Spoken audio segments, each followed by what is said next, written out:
Good evening. I'm Councillor Val Bryant.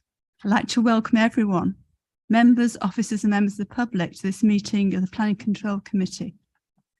Before the meeting, I'd like to invite the committee member and scrutiny officer to conduct a roll call of those joining remotely. Thank you, James. Thank you, Chair. So I think we're just joined by the one person remotely this evening, our legal advisor, Ben Bergerman. Can you hear us and can you confirm that we can hear you? Hi there. Yes, I can hear you. Can you hear me? Yep, that's great. Thank you, Ben. And I think that's everyone. Thank you for inviting me. Thank you. Back to you. Thank you. Apologies for absence. Apologies for absence have been received from Councillors Alistair Willoughby, Simon Bloxham, Sean Nolan and Ian Moody. Having given due notice, Councillor Amy Allen will be substituting for Councillor Alistair Willoughby. Councillor Michael Muir will be substituting for Councillor Simon Bloxham, and Councillor Nigel Mason will be substituting for Councillor Sean Nolan. Are there any further apologies? Councillor Weeder? No. Notification of any other business? There is none. Chair's announcements. Recording. In accordance with the council policy, this meeting is being audio recorded as well as filmed. The audio recordings will be available to view on mod.gov and the film recording via the NHDC YouTube channel. Declaration of interest. Members are reminded to make declarations of interest before an item.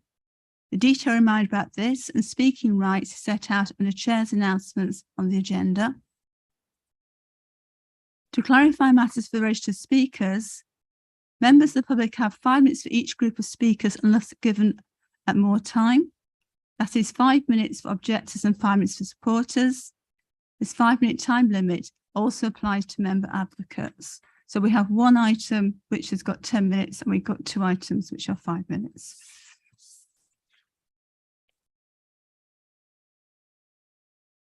A warning will be given at 4 minutes to alert you have 1 minute left. At 5 minutes, you'll be advised that the time allowed has ended and the speaker must cease. I've agreed to allow 10 minutes for each group of speakers on item 6, land between Royston Road and Cambridge Road Barkway. Public participation. Can I confirm that the registered speakers are in attendance? Julian Dollar? Yes. Thank you. Barkway Parish Council have requested that I ask for a recorded vote for this item. I take that's okay. We're not on an item yet. Could you hold on to that till we get there? Registered speakers in attendance. Julian Dollar. Thank you. Jacqueline Vita. Gerald Morris. Councillor Tony Hunter. David Fletcher. Scott Moyer, Emily Best English, Councillor Sam Collins, Councillor Keith Hoskins, Councillor Claire Strong, James O'Grady, and Tony Nye. Thank you.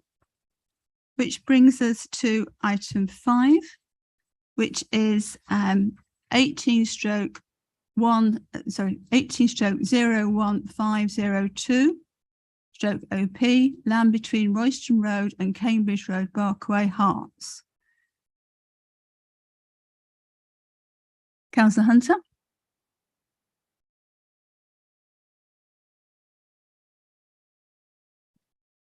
There you are, Chairman. I have to declare an interest on this item, Chairman, because of my submission to the local plan. What seems an eternity ago, I actually highlighted this site as being unsuitable. So it's a question of predetermination if I actually stay for the item, but I will talk to it and then leave the chamber. Thank you, Councillor Hunter. Councillor, yeah.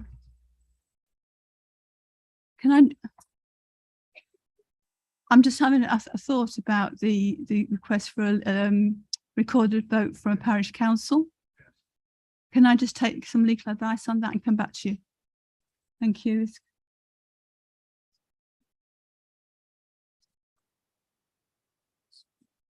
He wants it. It's a moment.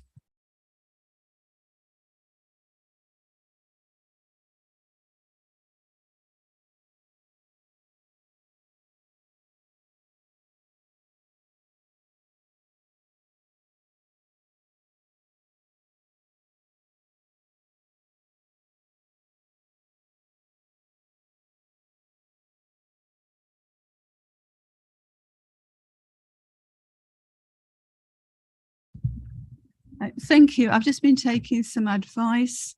The new system we have means that the votes are recorded by member, but also we'll make sure it's in the minutes, and that the parish council can't ask for recorded vote, but you as a member can personally.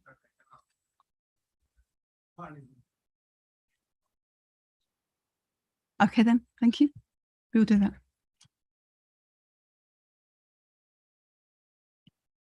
May I ask Anne MacDonald to present, please? Thank you, Sharon. Good evening. Thank you, Sharon. Good evening, everyone. Before introducing this application, I have 4 updates, which actually are quite complicated. The first one is the straightforward one, actually, and it's the planning agent noticed there was a couple of incorrectly labelled plans and 3 of the highways conditions which have been amended.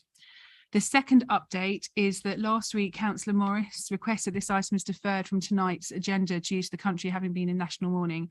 This matter was referred to the council's legal team, and a response was provided by one of the council's lawyers called Isabel Alajuz, which the email chain has been tabled, members, for your information. This sets out the national guidance on mourning and stated there is no obligation on organisations to suspend business during the national mourning period. Public services would continue as usual, although there might have been some changes to service availability. Furthermore, the publication of the documents for tonight's meeting have met the legal requirements for publication of the papers, which is 5 clear working days, excluding Saturdays, Sundays and bank holidays. The third item on the updates is that the inspector's final report into the examination of the North Hertfordshire Local Plan 2011 to 2031 was received on the 8th of September. An update on this was published last week on the website and emailed to councillors. This update includes the paragraphs in the final report which are specific to Barkway and this application site. These paragraphs set out the history this site has gone through in the emerging local plan process and concludes that the allocation is sound and is recommended to be retained in the local plan. Excuse me. The fourth update is a representation has been received from Newsells Park Stud objecting to the application. This is quite a lengthy document and it has been tabled for your information. In my view, this doesn't raise any new issues over and above what's already contained in the application committee report, and Newsells are a registered speaker tonight, so I'm not going to cover the points in this update because I'm sure they'll be covering it themselves. Right, thank you. Can I have the first slide, please? Next slide, please. Thank you. This application is an outline application for up to 140 dwellings and 1 shop with all matters reserved apart from highways access. This application site lies at the northern end of the village and connects Royston Road on the west with Cambridge Road on the east. To the south of the site is the existing development of Periwinkle Close and the village hall, and to the north lies the land of Newsells Park Stud. A public bridleway runs north-south through the site with a further public bridleway along the northern boundary. Next slide, please. This plan has been produced for the master planning process to show how the land within the application site is to provide areas for the residential development, which is the beige areas, the shop area, which is purple, and the open space and landscaping, which are the green areas. Next slide, please.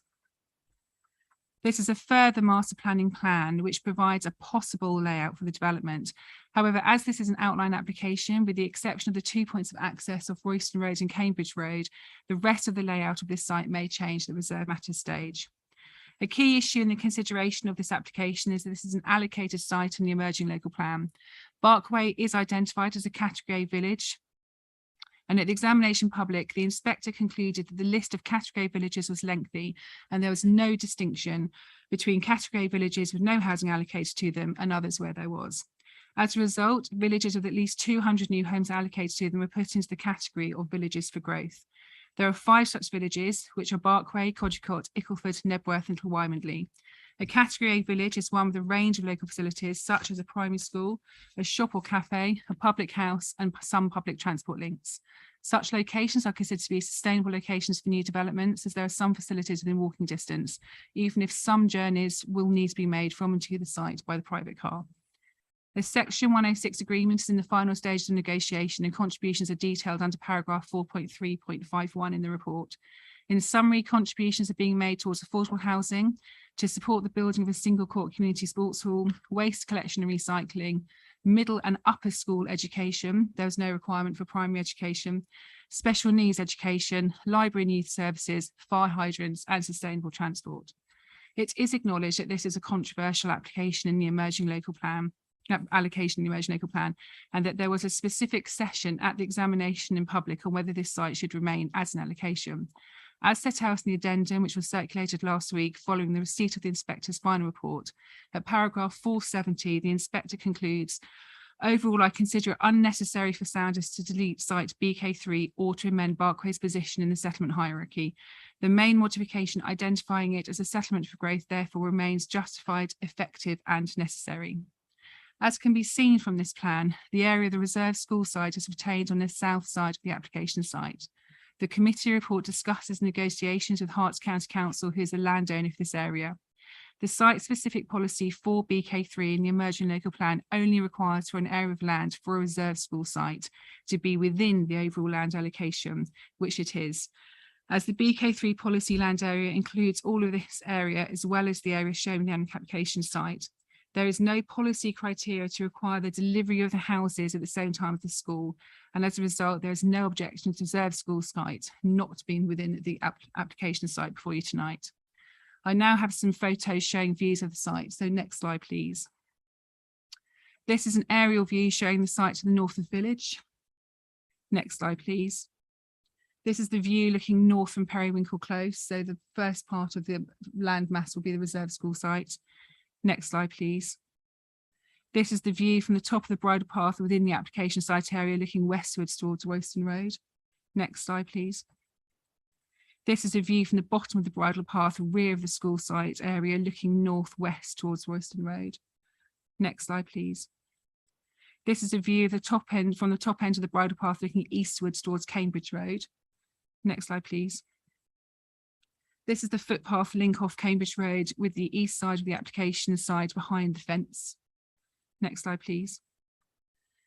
This is another view looking westwards from the bridle path. I'm sorry, but the photos were loaded slightly out of order. So that should have been 2 before. I couldn't change it when I tried earlier. Next slide, please.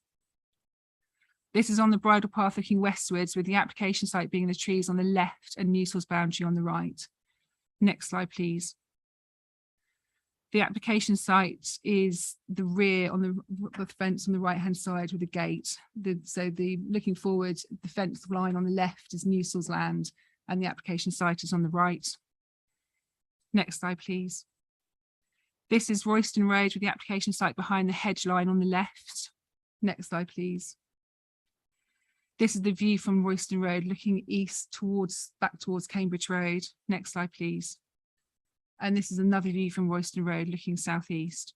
As set out in the report, the application is recommended for approval subject to 3 points. These are A, receiving a response of no objection from Herts Ecology, who due to staffing issues have not responded on the application to date. B, the completion of the Section 106 legal agreement, and C, the conditions and informative set out in the report. Thank you, Chair. Thank you. Are there any questions from members for Anne? Legal advisor? No questions from me. Thank you. Apologies, we've got an error in the AV system. Councillor Muir is appearing as a legal advisor for some reason.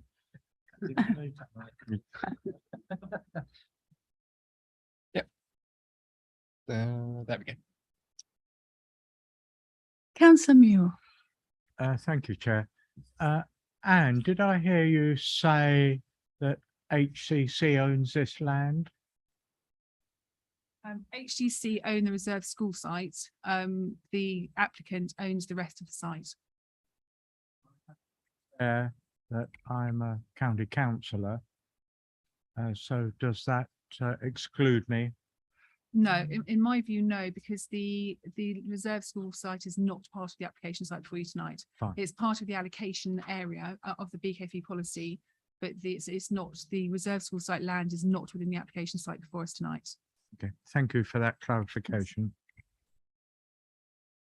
Councillor Tom Tyson. Thank you, Chair. Anne, can I just confirm that you said that there's been no response from Ecology so far? Do we know, has there been any communication with them to suggest that they might be imminently going to comment on this? There's been many communications from me, but none back from them, so I will keep chasing.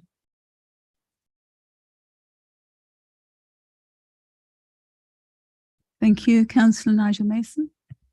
Thanks, Chair. I think Councillor sort of Tyson was heading down the same road as me. I'm a little bit worried by that. So might be a stupid question. So what happens if they come back later and say, actually, sorry, we did have a response? That can happen. Well, there's 3 options. They could come straight back saying no objection, which would be great. Yeah. They could come back saying we've got concerns that need addressing X, Y, and Z, and I can obviously put those back to the applicant's team to address those issues. Or they could come back raising an outright objection in principle, which would then mean the application would have to be returned back to committee for yourselves to consider. Okay, thank you. Other questions from members?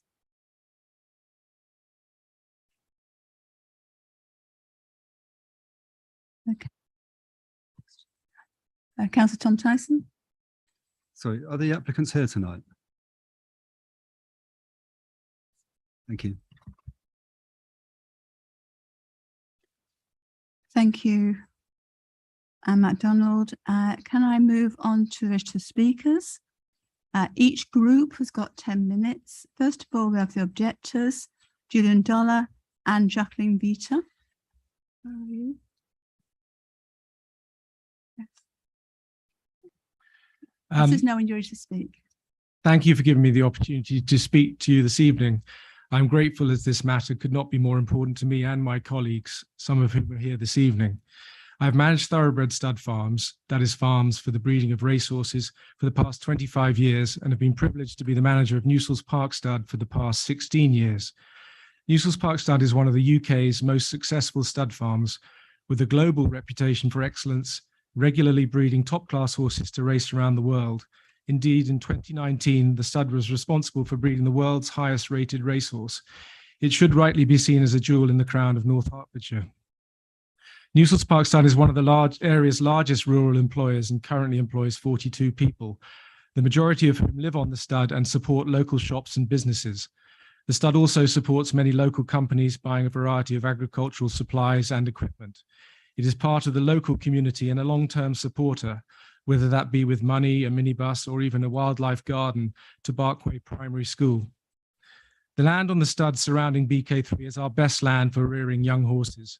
This is ancient pasture, being originally old parkland that has been grassed for centuries, with deep topsoil and a thick sward of grass that provides essential cushion for young foals, even during the dry summer months. This is why the land immediately around BK3 was selected to become a stud farm almost 100 years ago, and why we continue to focus our efforts on raising foals in this small corner of the stud. By contrast, the newer parts of the stud were only put down to grass 20 years ago and sit on relatively poor chalkland with little topsoil. We don't raise our foals on the newer pasture for this reason. The building of 140 houses at BK3 would have a massive detrimental effect on our ability to utilize this land, as it simply would no longer be safe to do so.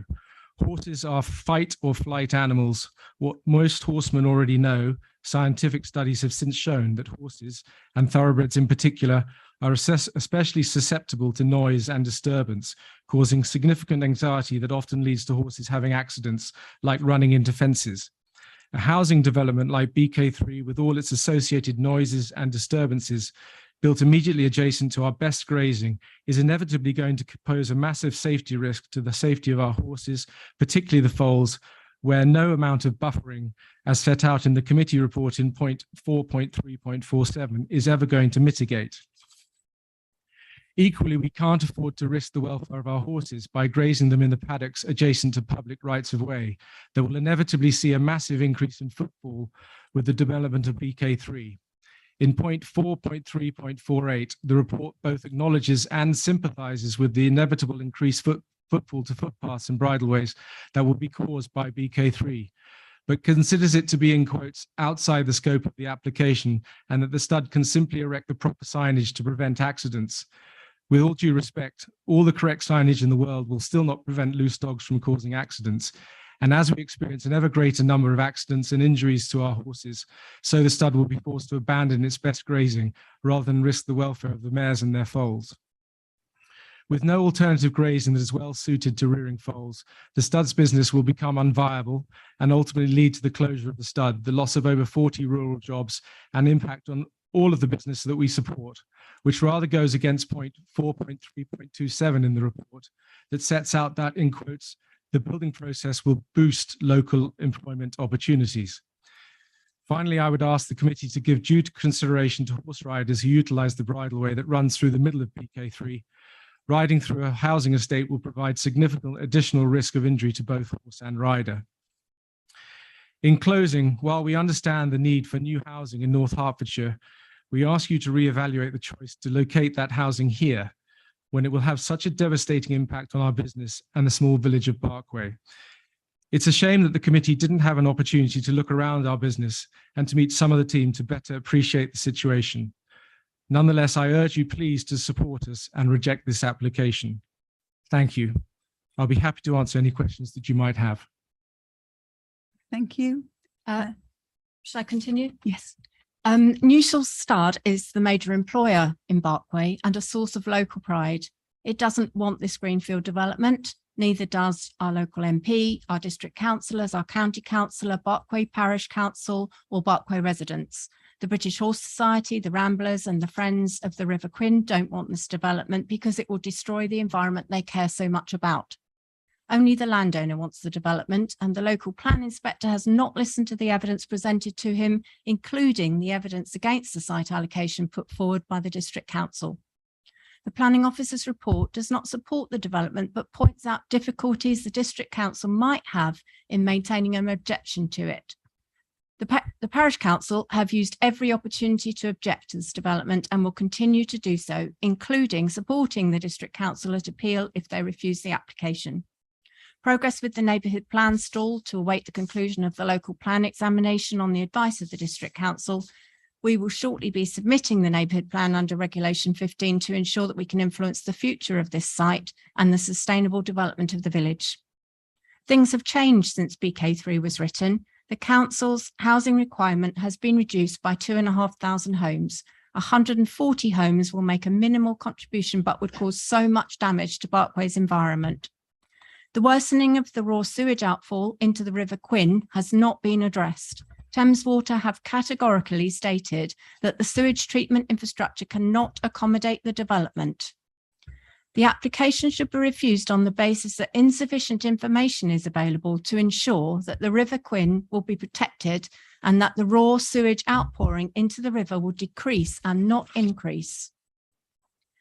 Newsall Stud is very special, the main source of employment in the village and essential for economic sustainability. Just as Natural England are using the impact on scarce resources of significantly increased recreational pressure to stop development, the council should use the same reason for refusing this application based on the impact on the stud farm from increased use of public rights of way. BK3 does not trigger the need for a school. The county council have always maintained that. The site has never been sustainable, and the local plan inspector says without a school, its sustainability credentials are reduced further. The officer's report says that the gap between the new development and the village will be built on at some point. It concludes that the original reason for refusing the development is no longer applicable. In fact, the gap will not be built on within the local plan period, so the reason for refusal still stands.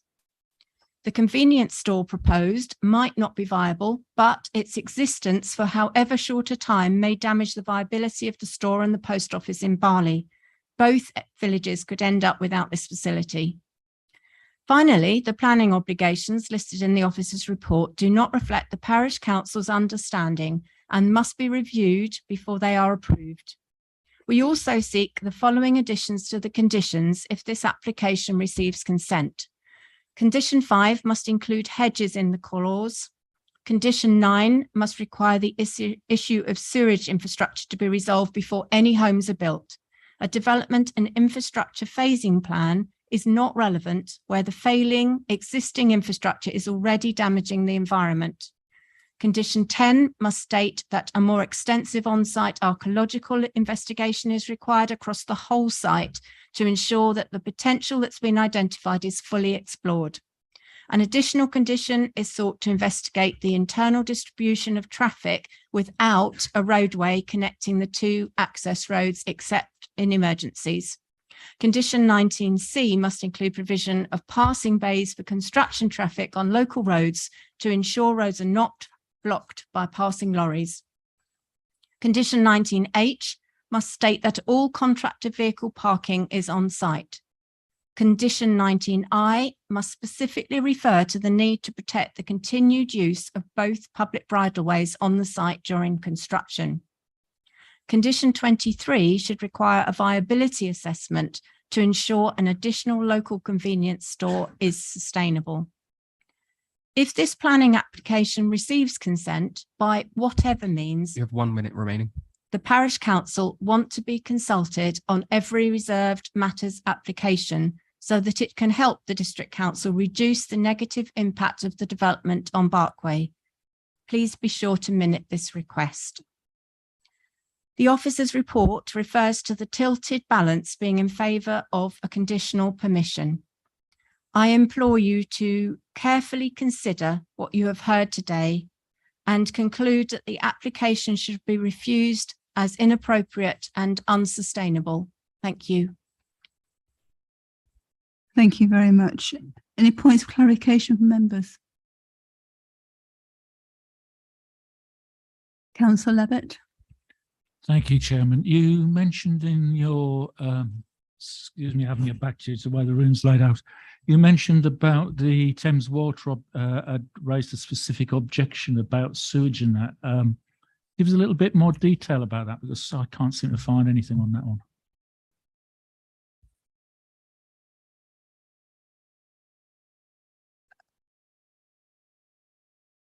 I'm not sure if Jacqueline is the person to be asking that. You could ask her opinion, but not about the facts. To clarify, Chairman, where that information came from and when it was, how it came to the speaker's attention and not to ours. Bye, thank you. Yes, please answer. I'm not aware of whether Thames Water have made a specific objection. What they have done is say that they don't have the infrastructure to deal with a development of this size. And from the experience of the village, we know that the sewage treatment plant is already not coping with the existing village community. Thank you. Any other questions for clarification from members? Okay. Can we go on to the member advocates, please? Councillor Morris and Councillor Hunter. The officer and the inspector's reports were published within hours of each other on the day of the Queen's death. It would have been considerate to have postponed the meeting and allowed the parish council sufficient time to hold their own meeting. I am also reminded that our council have declared a climate emergency. Pollution. Last year, there were 734 hours of raw sewage discharged into the Barkway source of the River Quin.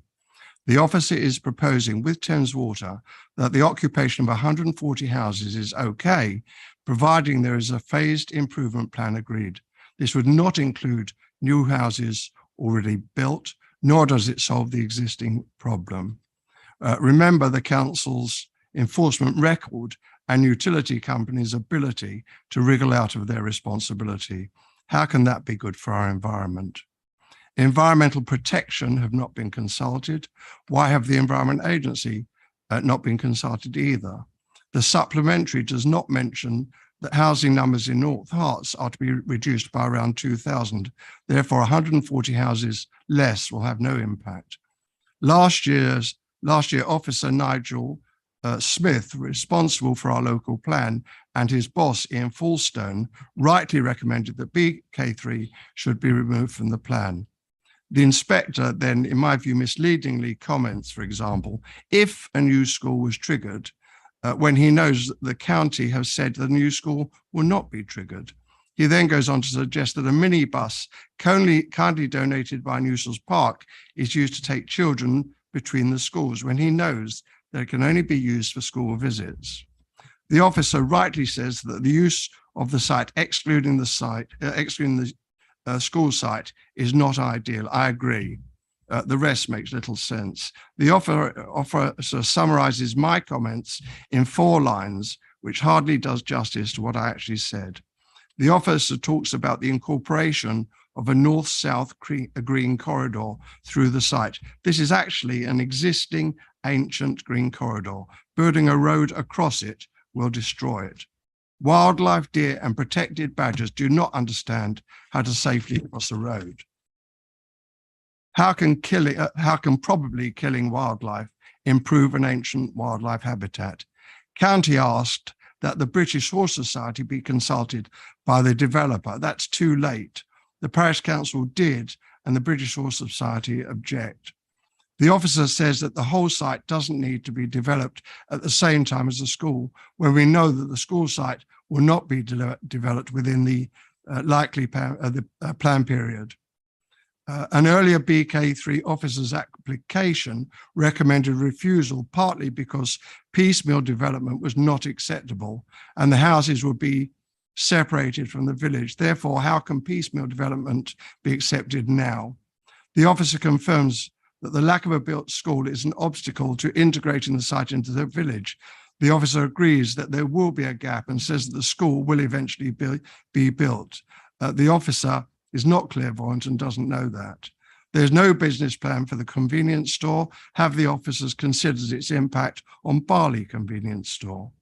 The officers say on this site being allocated, there are no objections raised against the application on the basis of sustainability.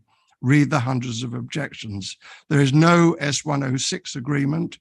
The parish council thought they had reached agreement with Officer Stuart Izzard, which the council now wish to change. Will the officer please clarify why we are wishing to change?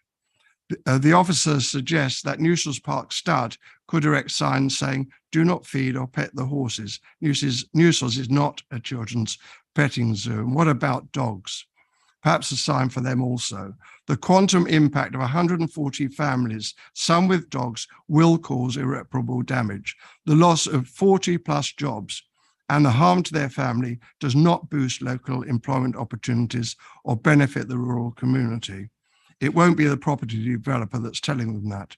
Granting this application will lose jobs, harm our rural economy, destroy an existing wildlife corridor, increase the village's carbon emissions by nearly half, harm and pollute our environment. Please refuse this application. Thank you. Thank you. Councillor Tony Hunter. Thank you, Chairman. I've sat on planning for a number of years, and I must admit, I never expected to be in this position because I always believed this site would be thrown out. And in fact, as stated earlier, our own officers wanted it thrown out because they felt it was unsustainable. Now, let's try and look at it in a different way. The committee has to decide whether this site will work within the community. Is it sustainable development? Well, putting 140 houses down the road from a village isn't what I call sustainable. What you're doing is actually setting a precedent that could actually happen across North Herts. There are other areas of land that you could dump 100, 200 houses in, and they will work. No, they won't work. You've got a settlement here. The local surgery is full. There's no room for anybody. So everyone will have to either go to probably Royston, the nearest health centre. Education, you'll be ferrying children all over the place. Barley, across to Royston, Buntingford, because you've got to remember, children aren't all of a certain age. Some of them are a little older. You're suggesting a bus, which actually is not used for the convenience of the school to ferry children around.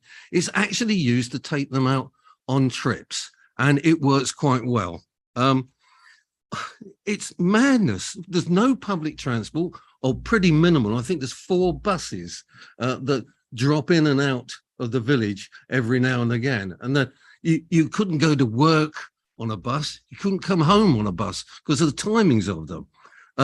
We've got a situation here where previously I gave the committee a number of sections of a document that is our Bible. It's called the National Planning Policy Framework. Well, in all honesty, you can go on forever picking out items that this doesn't comply with. You've got MPPF 6, section 85, MPPF 4. Is this promoting sustainable transport? No, it's not. It's going to create bedlam on the village roads going in all directions. And the ecology side of it, and also the environment side of it, is just not going to work at all. You've got MPPF 8, promoting healthy communities. You could pick out 92C, 93A, 95. It goes on. I never thought I'd be sitting here and saying, why on earth are we considering not conserving, enhancing this natural environment? And that comes under MPPF 11. Now, we're being asked by the inspector. Now, wonderful document. And I must admit, I read it with interest. He's actually saying that the school will be triggered at some stage. Well, if you read everything that's coming from county, Barley and Barkway have got spaces. They don't need any more. They've got plenty of capacity for a number of years yet. Probably this local plan will be out of effect and those schools will still be there and no school built. I'll try not to repeat about a convenience store. Well, oh yes, if it gets built. A school, if it gets built. And then it still doesn't detract from the sustainability angle. The inspector also says, I couldn't agree with him more. It's not ideal. Oh, well, okay, let's build, even if it's not ideal. The sustainability credentials for this site are absolute madness. Now, we come back to the tilted balance, and I see I've got a minute, so there's no need to tell me. It all comes down to the fact that North Herts have not got a 5-year deliverable supply of housing land. And in 4.354, it actually talks about the tilted balance. Well, I think the tilted balance is gone crazy if it actually sticks 140 units in the middle of the countryside, which are totally unsustainable. And I hope the committee has the sense to actually refuse this application. Otherwise, we could be setting a standard that could be followed up by other developers. Thank you. Thank you, councillors. Morris and Hunter. Any points of clarification from members? Councillor Morris or Councillor Hunter?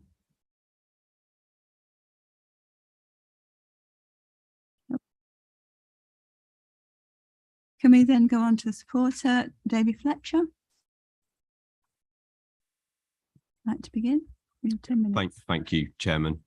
The application before you today has been subject to a long and detailed period of engagement with your planning officers, key statutory consultees such as the Highway Authority, Hertfordshire County Council Education and Thames Water. As you've already heard from officers and others, this application site is an allocated site within the North Hertfordshire local plan. The planning inspector has recently concluded within his assessment that this allocation is justified, effective and necessary for the plan to be considered sound in planning terms. The suitability of this site, in my view, is very well summed up in paragraph 4.66 of the planning inspector's report, which I believe is in your addendum report update pack.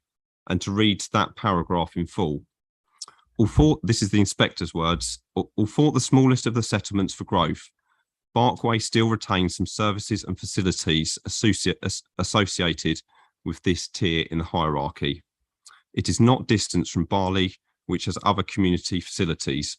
On this point, paragraph 55 of the National Planning Policy Framework says, to promote sustainable development in rural areas, housing should be located where it will enhance or maintain the vitality of rural communities. For example, where there are a group of small settlements, development in one village may support services in villages nearby. As I see it, this is exactly what new housing on BK3 would achieve. And that's the words of the planning inspector, not mine. And I think building on that point, I think as I think most people here would acknowledge, there's an extremely acute need for new housing within North Hertfordshire. And obviously at local plan stage, there are a lot of difficult decisions made around what sites to allocate and what sites not to allocate. It's very important to note in this regard that this allocation is one of the few remaining sites that's not within the green belt, which again in national policy obviously directs growth outside of green belt locations. The applications, as I said earlier, the applicants have worked very closely with your officers on the preparation of a strategic master plan framework for the site in order to meet the requirements of policy SP9. The strategic master plan and the parameter plan submitted as part of the application incorporate the following: a 15-metre landscape buffer to the north boundary to Newsall's Park Stud, as required by policy BK3. The provision for a village square open space to the south of the site with good pedestrian connectivity to the south into the village. Maintenance of setback of dwellings from the eastern side to respect the setting of the registered park and garden, and lower density on the east side of the allocation, again as required by policy BK3. In terms of technical matters, the application also includes the provision for footway improvements within the proximity of the site and a substantial contribution towards sustainable travel. As you've heard from officers, the development will also provide a contribution to allow the building of a new community sports hall within the village. I believe the slight confusion in the figures of the Section 106 report comes from indexation between the 2006 supplementary planning document and what the figures are now, but I'll let the planning officer clarify that point if necessary. In addition, we have had a number of discussions and meetings with Thames Water during the application, and just to confirm categorically, there is no objection from Thames Water to this planning application. What they have recognised, as others have acknowledged, is that there is a requirement to take 140 homes to upgrade the existing wastewater treatment works in Barkway. That's not an unusual thing to do as part of major planning applications, and it's something that we recognise is absolutely necessary and really important. And we consider that's well covered by condition 9 as recommended by officers within the committee report. It's also worth noting outside of the actual planning application process, there is also a statutory duty upon Thames Water to make those upgrades. And then just turning in terms of the impact upon the Newsall Park Stud, I think it's worth noting that since this planning application was submitted, we're aware that Newsall Park Stud has actually been sold to Graham Smith. One can only assume that due diligence would have been undertaken if there was exponential threat that this would impact upon the viability of the stud.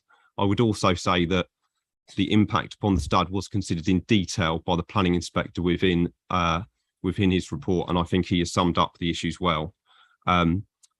Last 2 points to say on the Herts ecology response. So essentially we submitted an updated walkover survey which followed an initial ecology assessment we submitted back in 2018 when the planning application came in.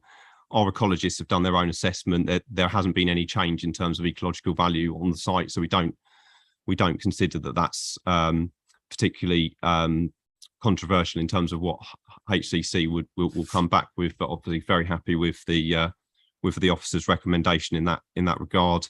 And I think lastly, saying just to pick up on the point from the parish council, we recognise that obviously they've been strongly objecting to the scheme, but I think there was also a reference to wanting to have continued engagement in the event that planning application is granted tonight. And I just wanted to put on record from our perspective, we're committed to that continued engagement should consent be granted. Thank you.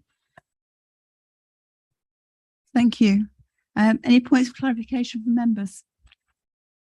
Councillor Tyson?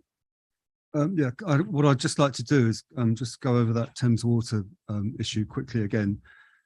Just for reference to members that but on page 6, I think, of the list of documents, associated documents with this application, was the response from Thames Water that said, and I quote, "They've identified an inability of the existing sewage treatment works infrastructure to accommodate the needs of this development proposal." And they went on to say that they'd been unable to agree an infrastructure and phasing strategy with the developer in the time available. That was on the 9th of August when they responded to the consultation. And they also say that sewage treatment upgrades, as Mr. Fletcher mentioned, are likely to be required to accommodate the proposed development.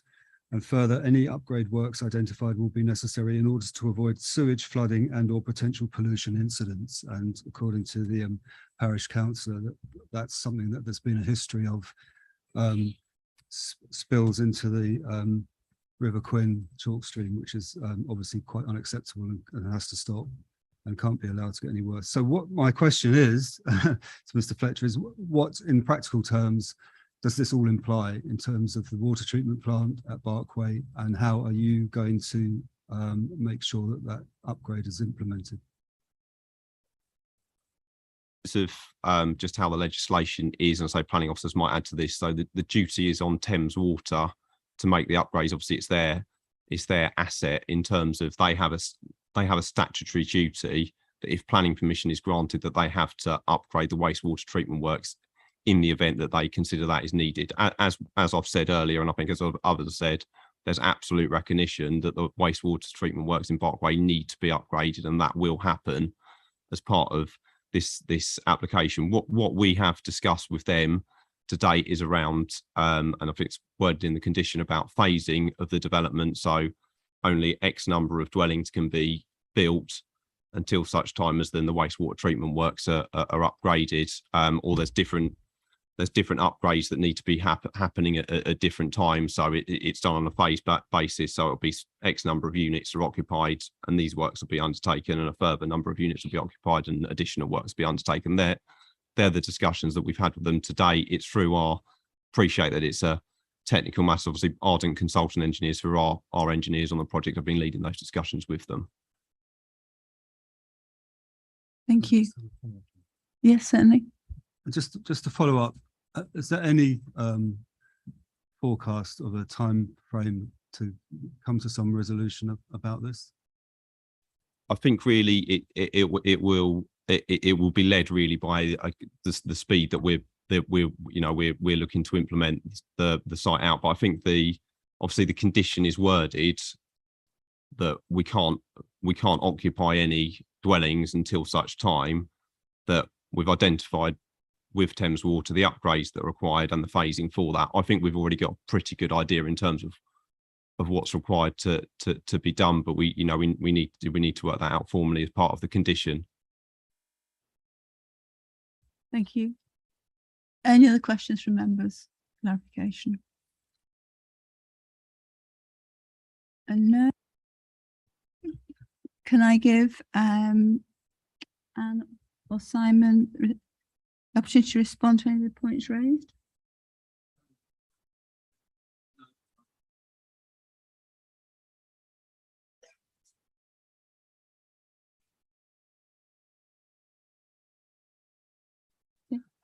I don't have any quick points of clarification. Thank you. I don't have any questions. Okay.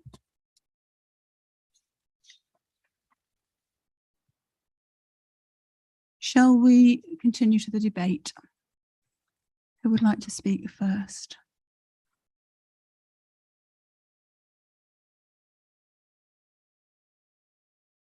Councillor Muir.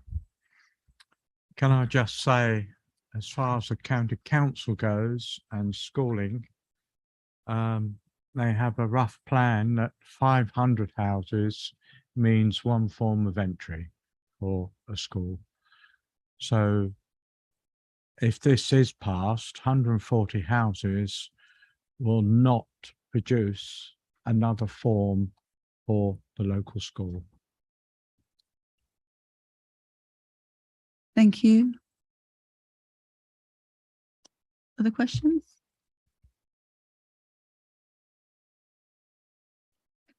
There's a debate we're on now, so feel free.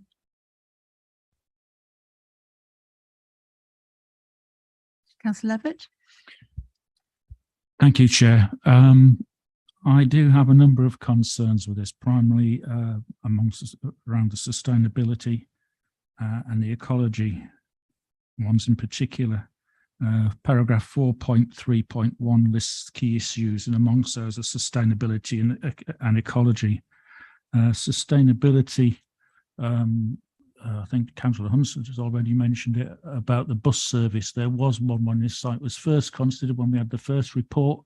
That bus service is practically non-existent now, and what there is very limited. So there's no sustainable transport really link outside the village. Sustainability also covers things like, is the site capable of being developed and being sustainable? At the moment, Thames Water is saying that sewage treatment isn't sustainable, and it needs to be agreed, and a programme needs to be agreed. I note that that is on condition, I think it's condition 9 is in there. The other thing that comes in is the ecology. Now, paragraph 4.2.16 goes on about preliminary ecological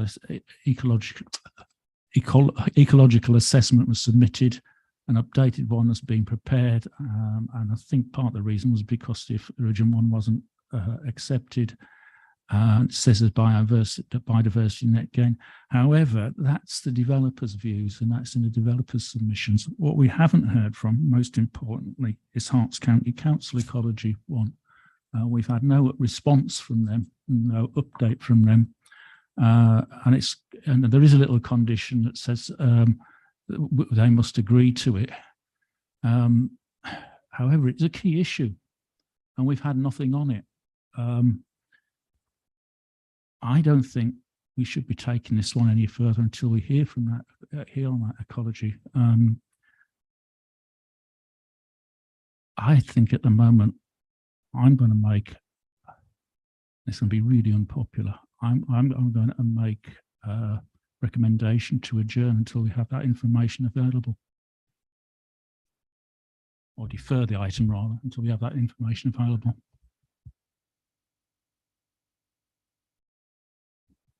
Thank you. Just hold that thought to see if any other contributions to the debate. We'll come back to that.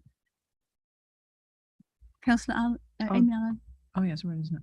I was about to say I'm prepared to support that because there is too many if, buts, or maybes in this report. There's not enough to really make a decision on. There's so many things that could or would or may happen that might not. I'm prepared to second David if he's putting something forward that we adjourn.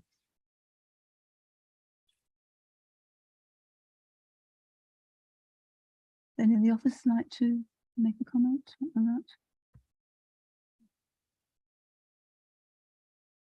Be clear then, that's a deferral.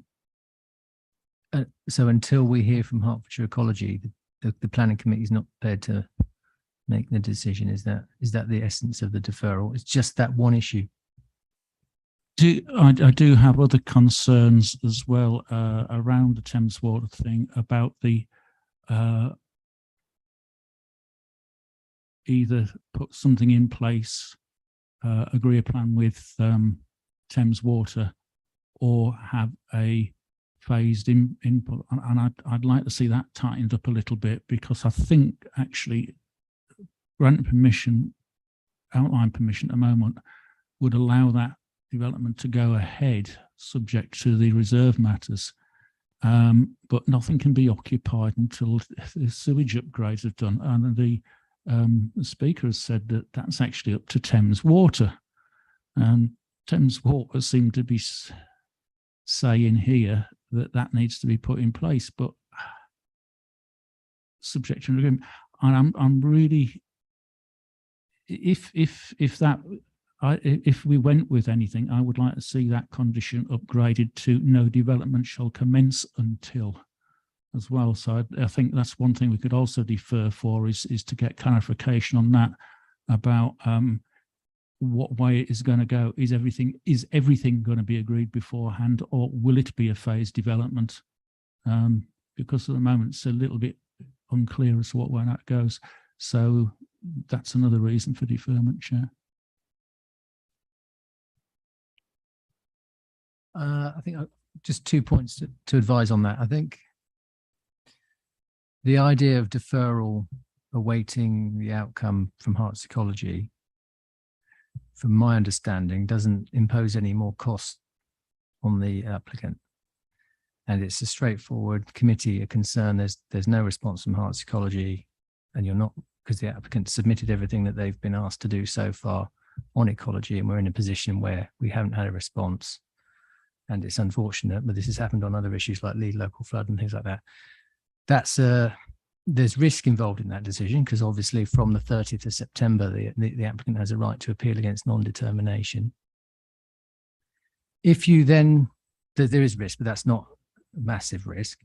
If you require the applicant to provide more information on the phasing, which is dealt with to satisfaction of Thames Water by that condition 9, then you're placing a burden on the applicant to provide more information, and all of a sudden their costs are starting to ratchet up.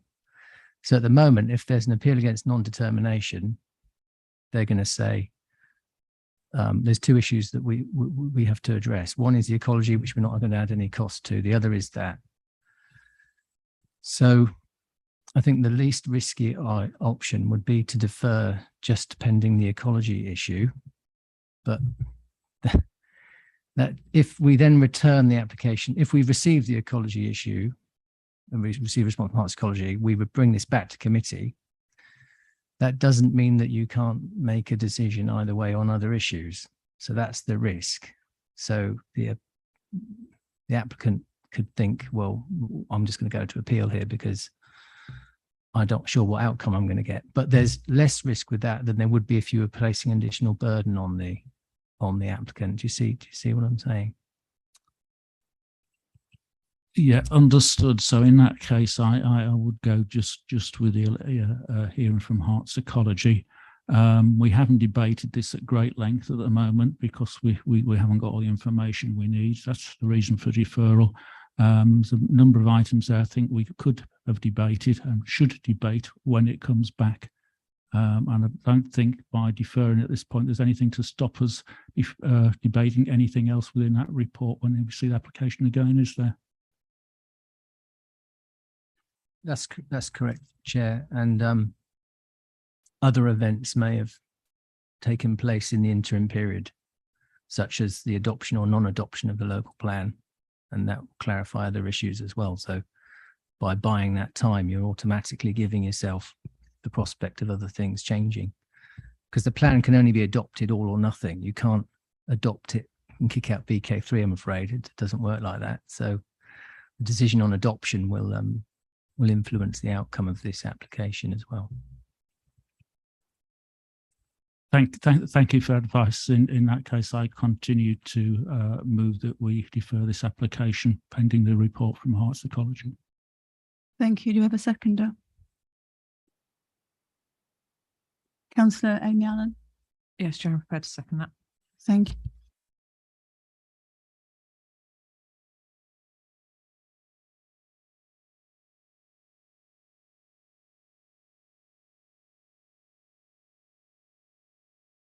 Chair, that motion's carried to defer. Thank you.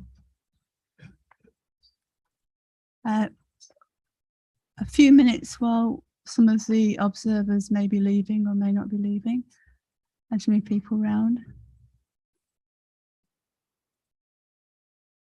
A 5-minute break.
Thank you. Welcome back. We're now on item 6, 22/00170/FP, the Lord Lister Hotel, 1 Park Street, Hitchin, Herts. Councillor Levitt.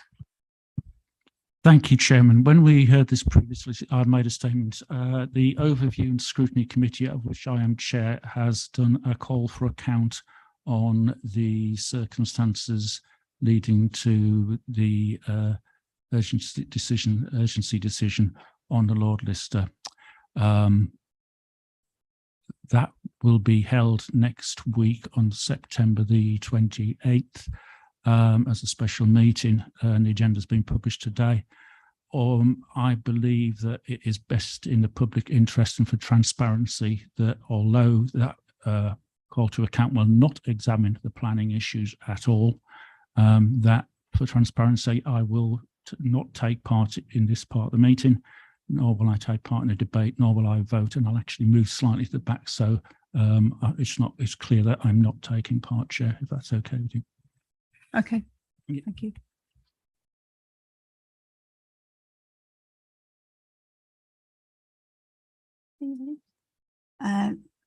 Simon Ellis to present.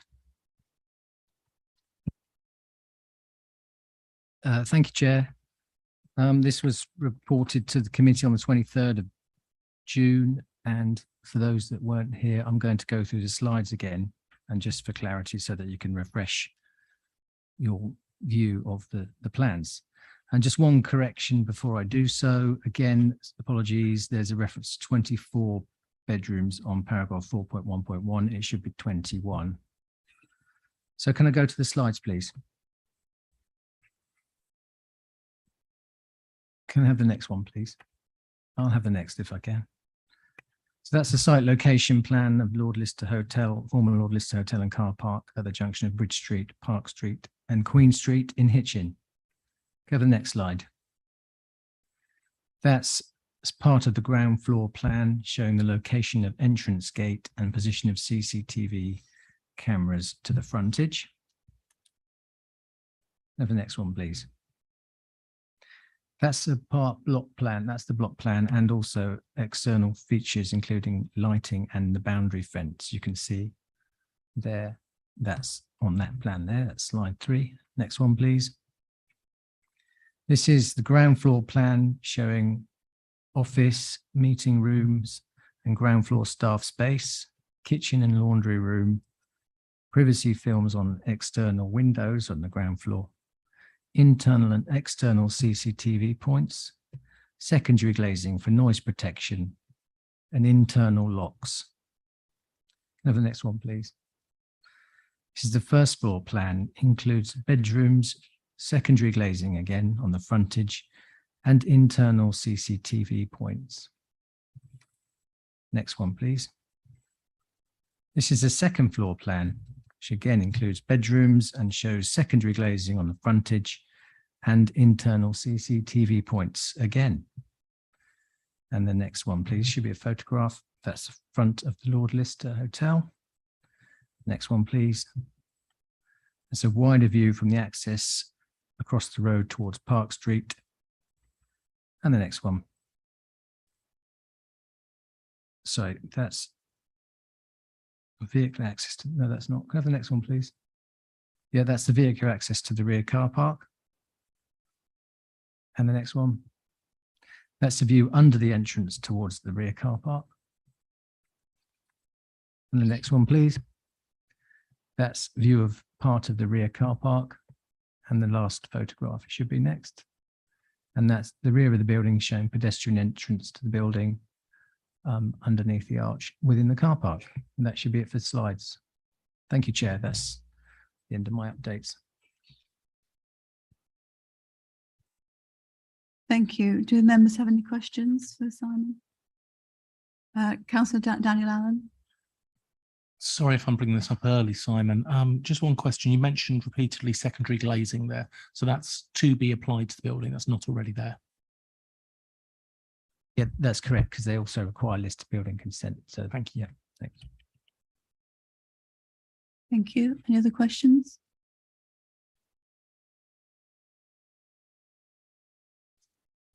Should we go on to the registered speakers, please? Who have got 5 minutes allocated per group. First of all, objectors, Scott Moyer and Emily Best English.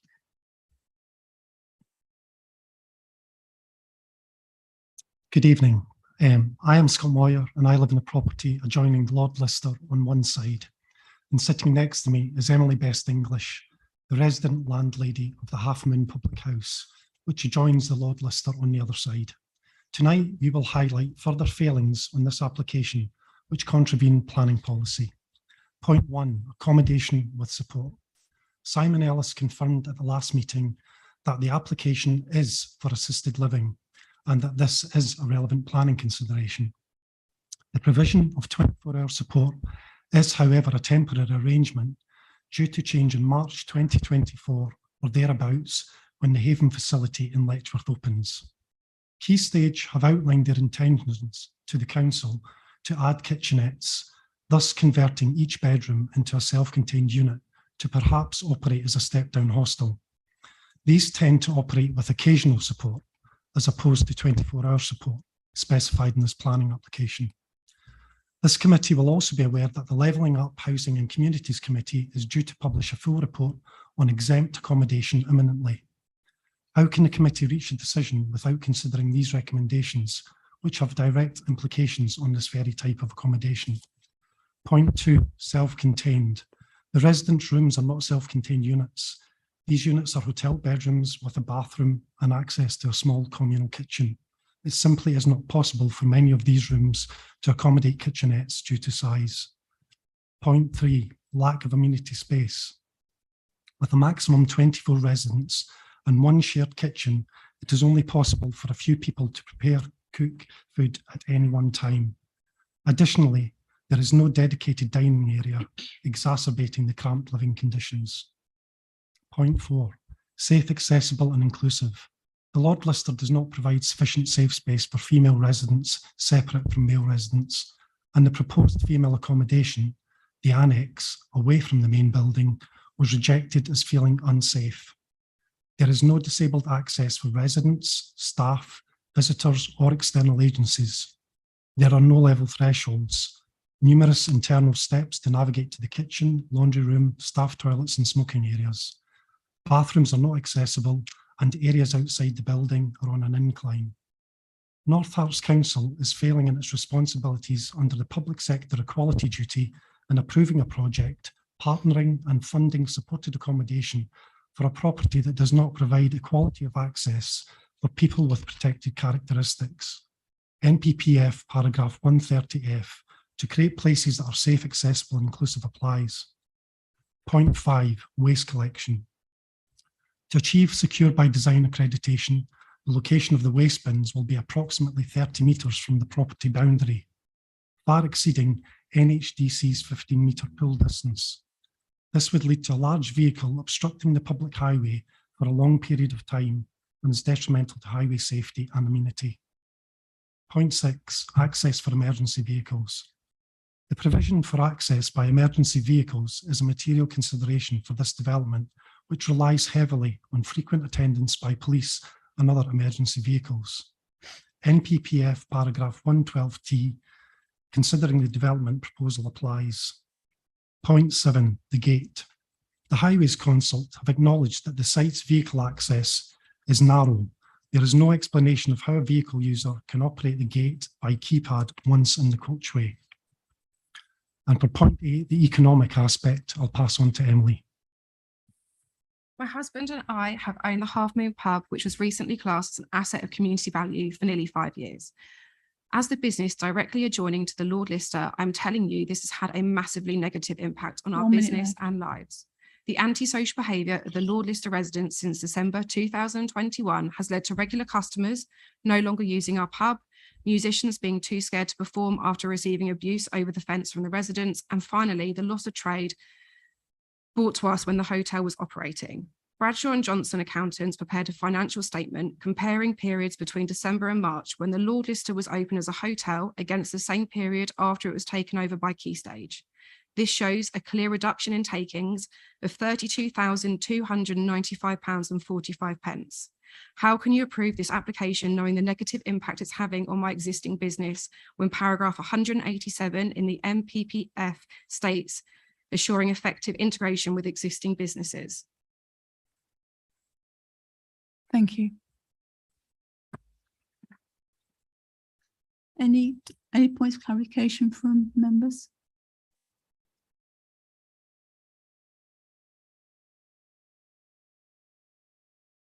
Councillor Daniel Allen. Just one point. You say about the access for emergency vehicles. We haven't had any worries about access for emergency vehicles from the emergency services brought forward, I believe. So can I ask where you're getting that information from? My pub is blocked regularly, there's been photographs circulated where police cars have literally blocked the access for my fire evacuating of the property, and then also obviously having an ambulance and police vehicles parked in front of my pub because there is literally nowhere else to park them, especially if they put a gate there. It doesn't really bode well for a pub. People don't come to a premises where they see police cars. I do understand that. I was just asking about the access for the emergency services, not the implementation on the pub. Because there isn't any access for emergency services at the Lord Lister. That's the issue, and especially if basically you can't get an ambulance underneath the archway, so they can't get ambulances there. So they parked on the road or in front of mine or Scott's house. And then police cars, when they get called in an emergency, they don't go like guiding into the gate or in the archway to get in. And if they put a gate there, there is no way to get vehicles in there in an emergency quickly. So they end up parking in front of other people's houses. Okay, thank you. Yeah, I'm just wondering what happened in the past. Because it was a hotel, but that's just a thought, so I'm happy and not expected to be able to answer it. Any other queries? Clarification? Can I move on then to member advocates, Councillor Hoskins and Councillor Strong?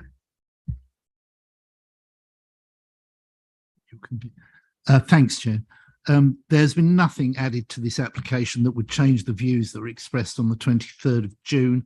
And given the shortness of time this evening, those were recirculated to members last week, but worth repeating the conclusion. With planning decisions based on evidence and not preconceived ideas, it should be emphasised that the wealth of objections are not speculative, but born of experience over the last 7, now 10 months. Police figures prove the existence of the increase in antisocial behaviour incidents attributable to the Lord Lister, and at a time when that property has been operating at a reduced capacity at 50% or less at times. The requirement of the local authority to address homelessness should not be a reason to grant an application that is fundamentally in the wrong location. The right to privacy and peaceful enjoyment of home and property under common and statute law is reason enough alone to refuse this application, so I urge members to refuse. I'll pass to Councillor Strong. Thank you. And members will remember that Councillor Hoskins and I called in this application. My reasons were to represent the objections that I had received from those at Councillor's surgery and also those that have written to me. I circulated the points I made in my last presentation, so I'm not going to repeat them all tonight.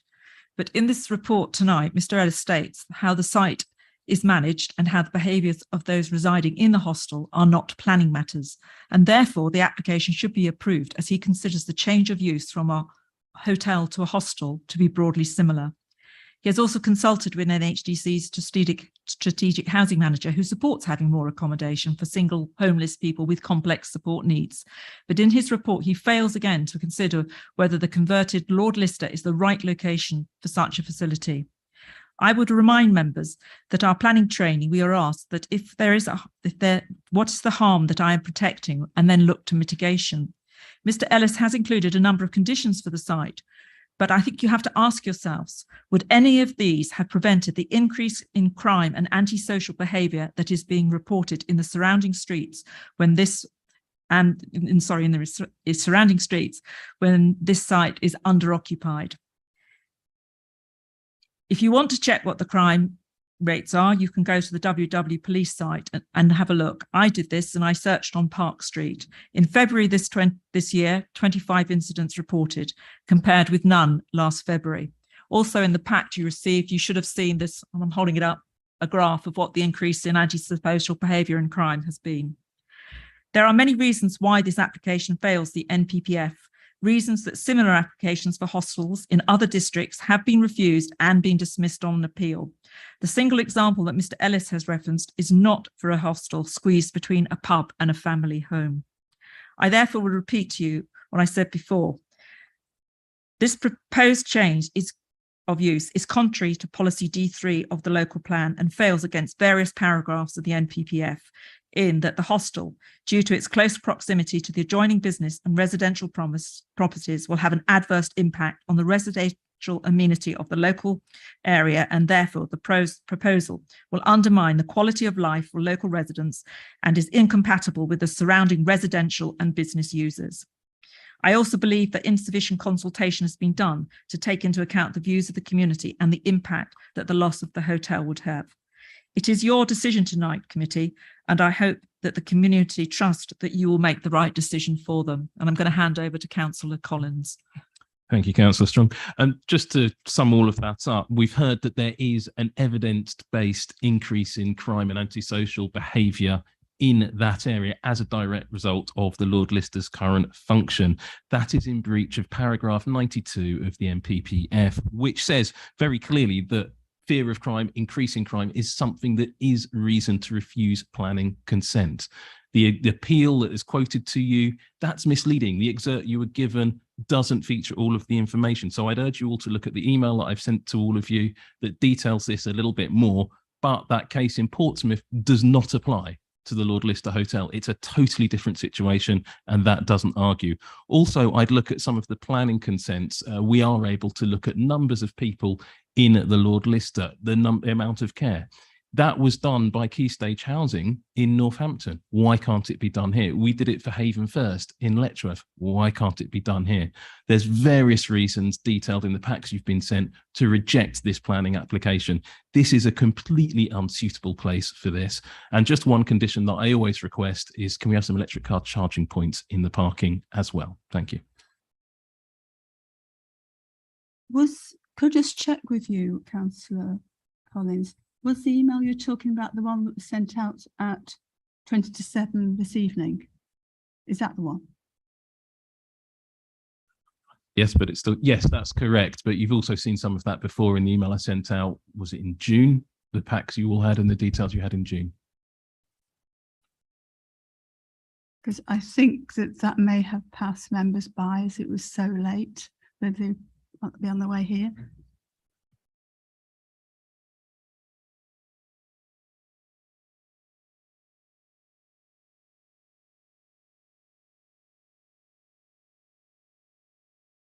Can I ask members for any points of clarification?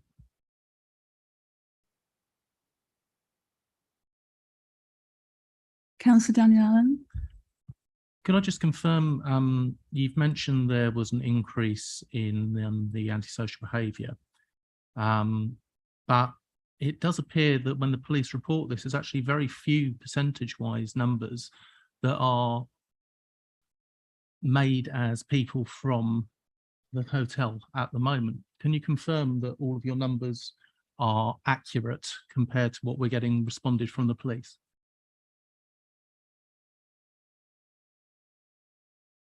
The numbers that I quoted, I took from the www.police.uk site, where you put in and do a search.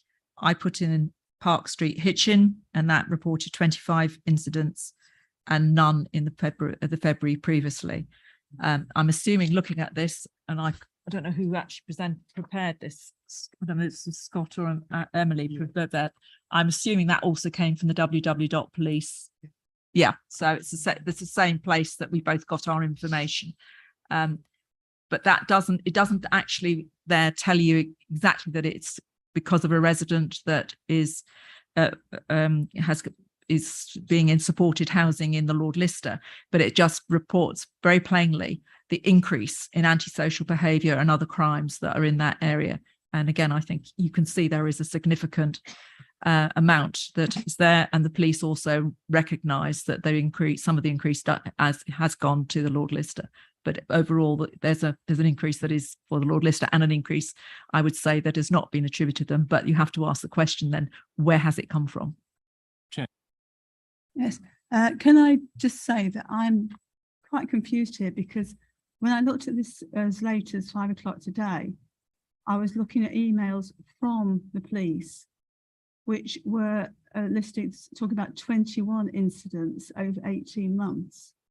And those are the figures we've been working with. I don't know if anyone can help me with this.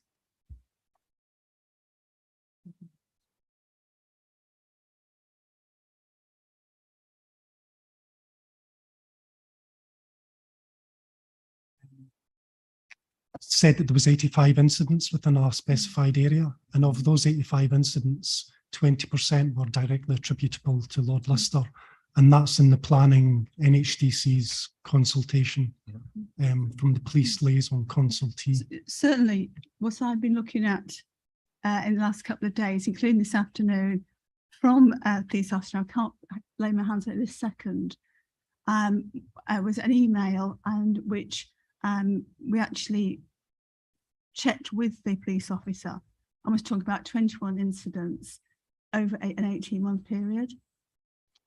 So I mean, could someone help me with this? 5.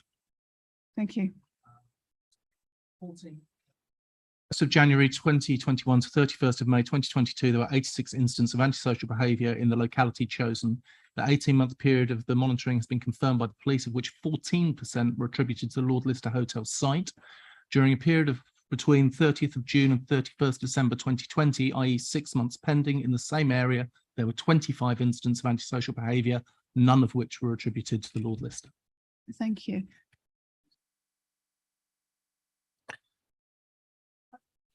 Thanks, Chair. I guess it's a continuation of that. Councillor Strong and others has raised the antisocial behaviour issue, which clearly weighted heavily enough on the planning committee last time we met to be one of the reasons for we deferred it. I'm sorry. So I'm still slightly confused now by sort of somewhat contradictory figures, and I'm just going to ask, perhaps when the officers have the opportunity, they can perhaps clarify how some of the evidence we've heard compares to what the police have said, because we specifically asked for a report from the police, and I'm just slightly concerned that it seems contradictory. The other question is a more practical one. When we mention crime statistics for Park Street, do we know if that includes Windmill Hill?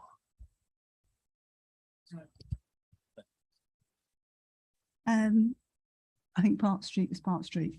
Yes, I've received it now. So I've now found my notes. So the police report from Mark Montgomery, Crime Prevention Design Advisor, is from the 1st of January 2021 to 31st of May 2022. It's 18 months, and we're talking about 21 incidents. So let's leave that there and see if the members got any other kind of questions. I'm talking to the members first of all.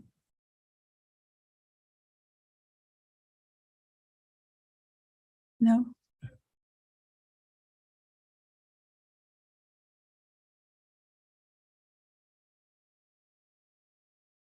Reporting to what I've received from the police.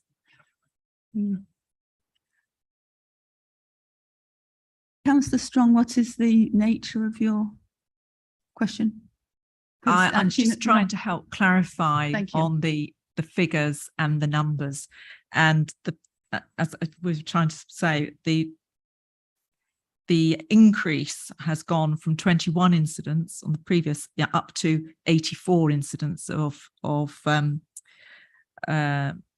antisocial behaviour, of which of those 84 you have the number that have been attributed to the Lord Lister. But what it does not tell you is why there's a threefold increase in that area. So the police can attribute some to the Lord Lister, but the rest, it's a threefold increase in that area. That's a considerable amount of a change of the environment for the residents and for those that are using the pub.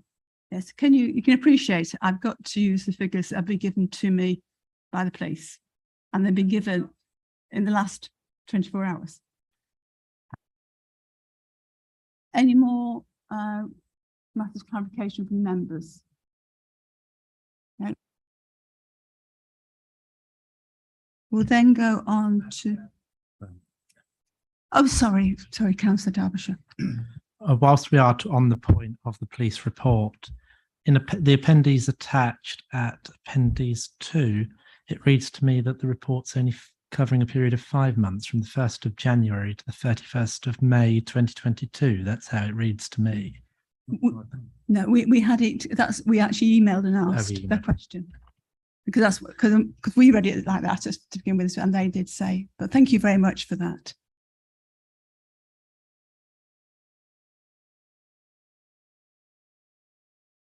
Councillor Nigel Mason. Thanks, Chair. I guess as an observation, I don't suppose there's much we can do about it at this stage, but for future reference, the report from the police could be a lot more analytical and have a lot more information. For instance, I'm very conscious, you look at these timeframes and comparing them to previous years or whatever, this is the period of pandemic, and if I'm allowed to say, coming out of pandemic. So to a certain extent, it makes it incredibly difficult to compare crime statistics. And I would have hoped the police could have been a little bit more analytical in helping us with that particular conundrum. Councillor Tony Hunter. Thank you, Chairman.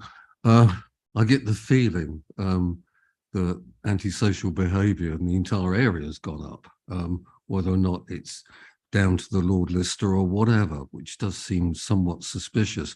I think what I'd like, though, is that there are an awful lot of questions posed in the presentations that we've had this evening, like the 24-hour support, self-contained, amenities, disability access. Would now be a prompt time for our officer to give us some sort of answers on those items. If I now go on, just a moment, let's see where we're up to in the agenda. Should we wait until we've heard from supporters, and then we'll come to that? Is that okay? Supporters, please. James O'Grady and Tony Nye.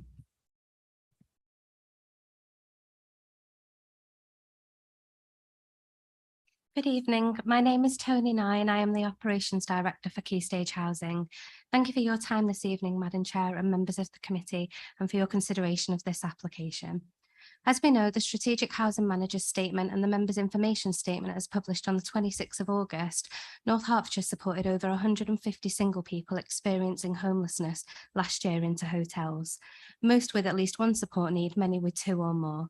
Having supported 25 people ourselves referred by North Herts in just the last 9 months, the reality of the need is stark and requires an urgent response. With the response until now often being hotels with spaces which lack support and are often out of borough, people are left isolated from their support network and even further away from the support services that they vitally need. From our last meeting and in review of those who took the time to respond to the application, it's been suggested that our service at the Lord Lister is not an appropriate use for a Grade 2 listed building and that the town centre is not an appropriate location. We would respond that this use in a town centre location in an existing building is a sustainable development with regards to access to shops, services, public transport, providing accommodation for vulnerable people who also have the right to safety and security. Town centres, by their very nature, are continuously evolving and changing towards the community's needs. We would respond that placing people in hotels outside of the area for long periods of time, where they're isolated from their families, local support networks, and services that know and understand them, is at best inappropriate. The Lord Lister provides 21 units of accommodation, giving a dignified and a safe place to live. The building provides more than just a place to sleep. We have considered the use of the building from an operational and a secure by design perspective. For instance, the communal lounge is a multi-use space that residents use to relax. We hold workshops there, skill building sessions, group work and hubs, also recreational activities such as movie nights. In fact, that's what they're doing right now. The building also provides a holistic space for residents to meet with their key workers and for services to provide support such as recovery support, assessments with adult social care, mental health services, and a space for multi-agency meetings and sessions. The kitchen and laundry provide facilities for people to redevelop their daily living skills. And the outside areas provide space for people to relax or engage in sessions surrounding gardening or upcycling furniture. This building, in fact, with its history and beauty, provides the opportunity to say to those who need it, you are worthy of staying in a place that inspires hope, is clean, safe and secure, and offers you a dignified place to live, with support to get you back on your feet. This is exactly what a building like the Lord Lister can achieve. From our last planning meeting, it has also been suggested that there is zero support and that staff aren't trained. We will respond that our teams go through a comprehensive pathway of training for trauma-informed approaches to casework. They receive reflective practice and supervision, all of which enables good practice and support for people with unmet needs. This alongside a 24-hour team on site working in partnership with statutory and community services within the district, as mentioned previously, is providing a lifeline for some who had lost faith and hope in their futures. Positive futures since December have been achieved for 12 people, with them moving into settled accommodation and more working towards this. One couple who's been homeless for more than 12 years, having ever lost hope of achieving a place to call home, was offered a place at the Lord Lister in January, and within 6 months they now have their own home in North Herts. Thank you. I'm James O'Grady of Key Stage Housing. We can't encompass the work we do and the opportunity the Lord Lister brings in 5 minutes, but I would ask that the following is considered. There have been no objections from any consultees to this planning application. The police support the application as stated in both statutory responses to the application. Planning Officer's professional judgment has been concluded as a perfectly professional judgment by an independent counsel's opinion, as referred to in the committee report. The local authority has verified 5 people sleeping rough every month and will continue to use hotels to meet the need due to the lack of provision. We have already highlighted the challenge this poses. With housing option waiting lists of 2 to 3 years, these 21 units of accommodation have and will bring positive impact to assisting the local authority's need. 3 individuals experiencing homelessness that we have not had the opportunity to work with have taken their own lives since 2021, one of those since our last meeting. Thank you for your time and consideration. Thank you very much. I'm going to take points of clarification from members, and then I will ask Simon Ellis to respond. But first of all, members, points of clarification.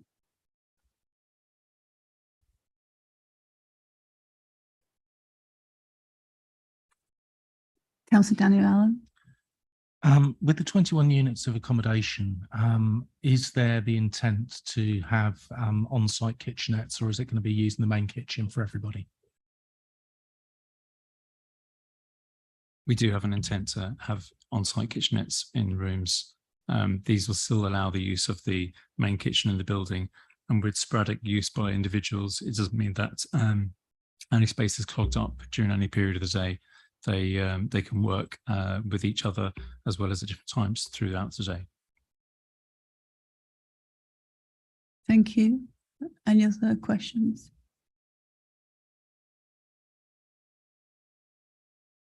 Can I then go back to Simon Ellis for the opportunity to respond? Oh, sorry. Late call there. Councillor Amy Allen. That's my fault, it was a bit late. With that in mind, can I just clarify that you will continue to provide 24-hour care, not occasional, as was described before, not by yourselves?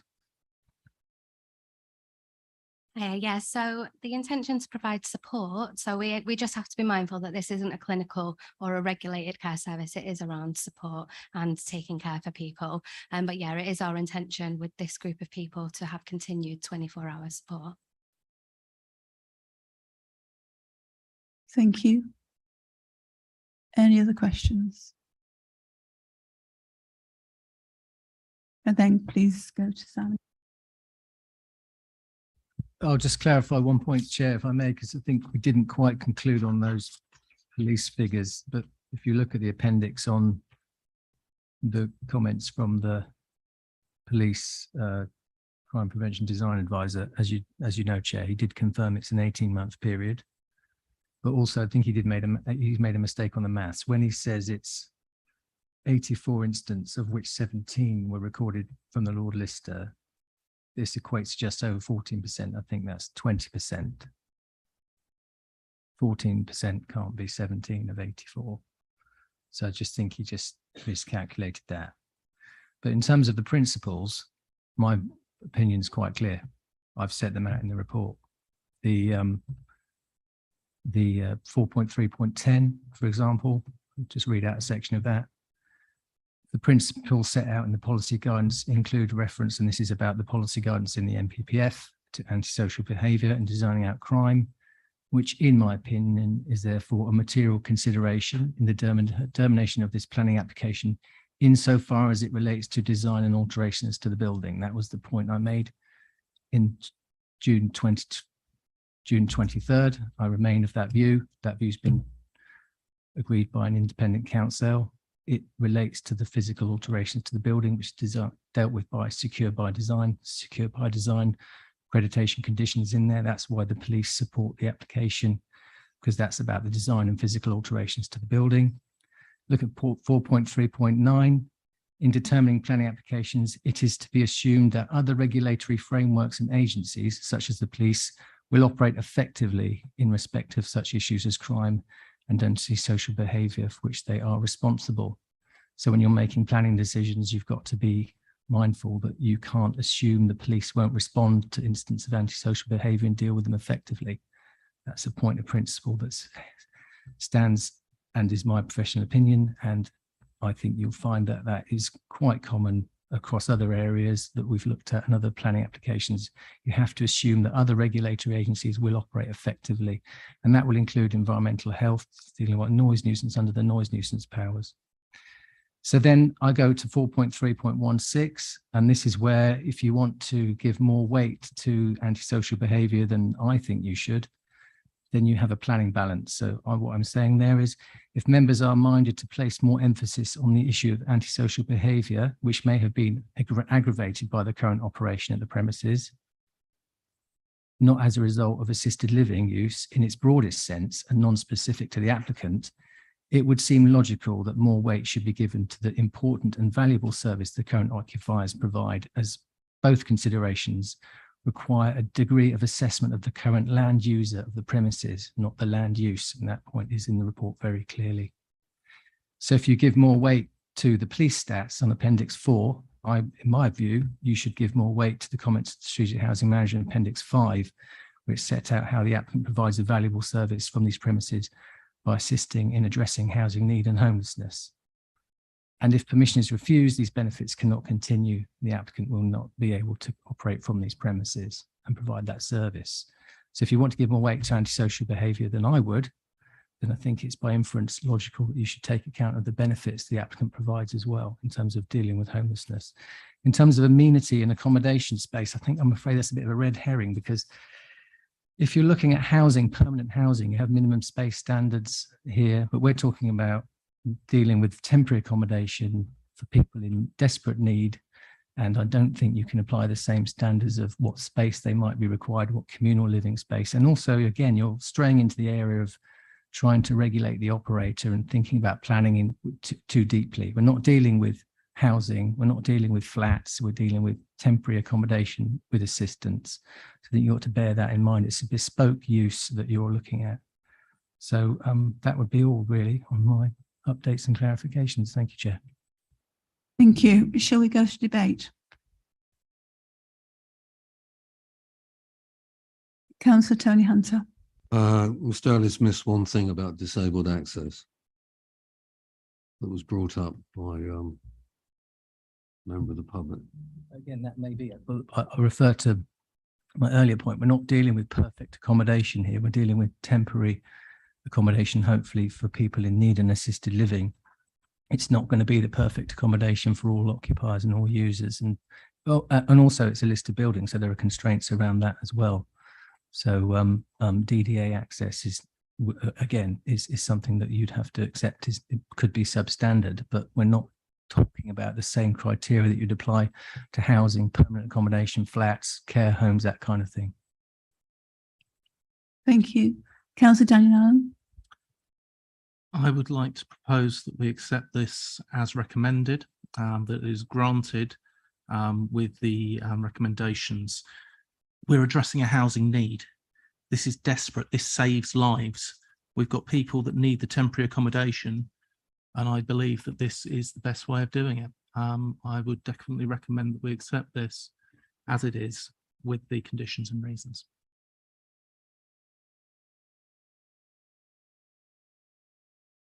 Do we have a seconder? Councillor Tom Tyson. Yes, you do. I'd be happy to second this. I think that, as I may have alluded to this on June the 23rd in the meeting, that we've really got to make sure that we're not just objecting to the users of this facility rather than the actual use itself, and that we're looking at the planning aspect of it. And I quite agree with Councillor Daniel Allen that we're looking now at a facility that is a life-saving opportunity for many people, temporary accommodation for the most vulnerable people in society. The council has a duty to take care of them and offer them an appropriate accommodation, which I believe this does. And so I'm very happy to second the motion to grant. Thank you. So we have a proposer and a seconder to grant the application. Can we go to the vote, please? Sorry, that's a late call. I just wanted to say, Chairman, I've got no problem with the organisation and what they're doing. The work they're doing is absolutely superb, and the long way they do it in North Hertfordshire. I think the principle here is something we've got no control over was the actual location and the work that was done prior to finding this place, in the sense that how was it highlighted? Were our offers in agreement with Can it? I stop you there? Because I think you might be going on to another meeting there. I'm not attending that meeting, Chairman, because I've attended this one. But I'm very uncomfortable. Thank you. Thank you. Should we go to the vote?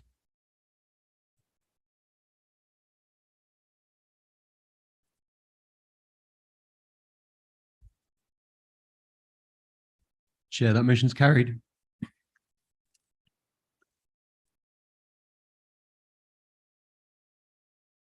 Item 7, 22/00171, stroke LBC, the Lord Lister Hotel, 1 Park Street, Hitchin Hearts. Simon Ellis to present. Sorry, Chair, Mark. Oh, sorry, it says Mark Simmons to present.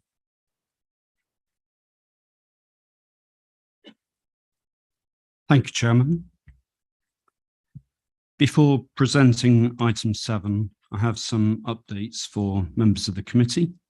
Firstly, Daniel Phillips, Historic Environment Advisor to HCC, has removed his requirement for a written scheme of investigation request as part of an archaeological evaluation on the basis that there is no archaeological implication of this scheme. He states that having read my report, this being the report to the case officer, and seen the photos attached to that report, that he is, I quote, now inclined to take my view and experience on this application. I am happy that little to no significant historic environmental impact will occur from the proposal. Therefore, I'm happy to revise and remove the archaeological advice for a condition. I can confirm no archaeological condition is required. Secondly, I'm also aware of document entitled Clarification to Officers' Reports to Committee, dated 15th of June from Lavater Group, and which clarifies several points. Thirdly, the Development and Conservation Manager has confirmed that paragraph 4.1.1 of the officer report should read as 21 self-contained bedrooms, not 24. Turning now to my main presentation, the Lord Lister Hotel is Grade 2 listed and located in the Hitchin Conservation Area. The building and the area are therefore designated heritage assets for the purpose of applying the aims of the NPPF. Paragraph 199 of the MPPF states that when considering the impact of a proposed development on the significance of a designated heritage asset, great weight should be given to the asset's conservation. The more important the asset, the greater the weight should be. It is only works of alteration, extension, or demolition affecting a listed building's special character that require listed building consent. And in this particular case, members of planning committee should be considering, I suggest, alterations only to the listed building. The list entry refers to this building being early 19th century with 4 flush set windows with glazing bars, sashes to lower floors, casements to second floor. Apart from its presence on Park Street, the date of construction, appearance, and retention of a couple of good quality fireplaces and surrounds, the building's significance can also be attributed to the fact that Joseph Lister was educated at a school here in 1840. A blue plaque commemorates this on the front of the building. It should be noted that listed building consent was granted under application 05/01313/1LB for the replacement of all front elevation windows in timber. On the basis that this consent appears to have been implemented, the windows to the front elevation are not considered to be of historic value, but do possess, I suggest, aesthetic architectural interest. External alterations are limited to number CCTV cameras on the front elevation and 5 on the side and rear elevations, and erection of a 1.8 metre double leaf timber swing gate within the carriage entrance. The latter will be positioned to the rear of the coach entrance and is considered an appropriate detail to such an entrance, and due to their position will have only a limited impact on the principal front elevation. I visited site on the 19th of May, and internally, apart from the installation of some CCTV equipment, some internal redecoration, tidying the kitchen area and changing a few light fittings, no other works of significance had taken place at that time. In fact, the overall impact of the proposal to the listed building could be considered to be light touch, with the former hotel rooms remaining as currently laid out with no significant internal work such as removing or erecting stud walls. By way of illustrating this, I've prepared a series of before and after images as part of my presentation, which I will show in a moment, and which are the same images the HCC's Historic Environment Advisor viewed. In my opinion, the key issues are as follows. Replacement doors to the office, which is advised can be covered by condition 2. Installing secondary glazing and then applying SureGuard security window film to the secondary glazing placed behind the ground floor windows. It is advised that this is covered by condition 3.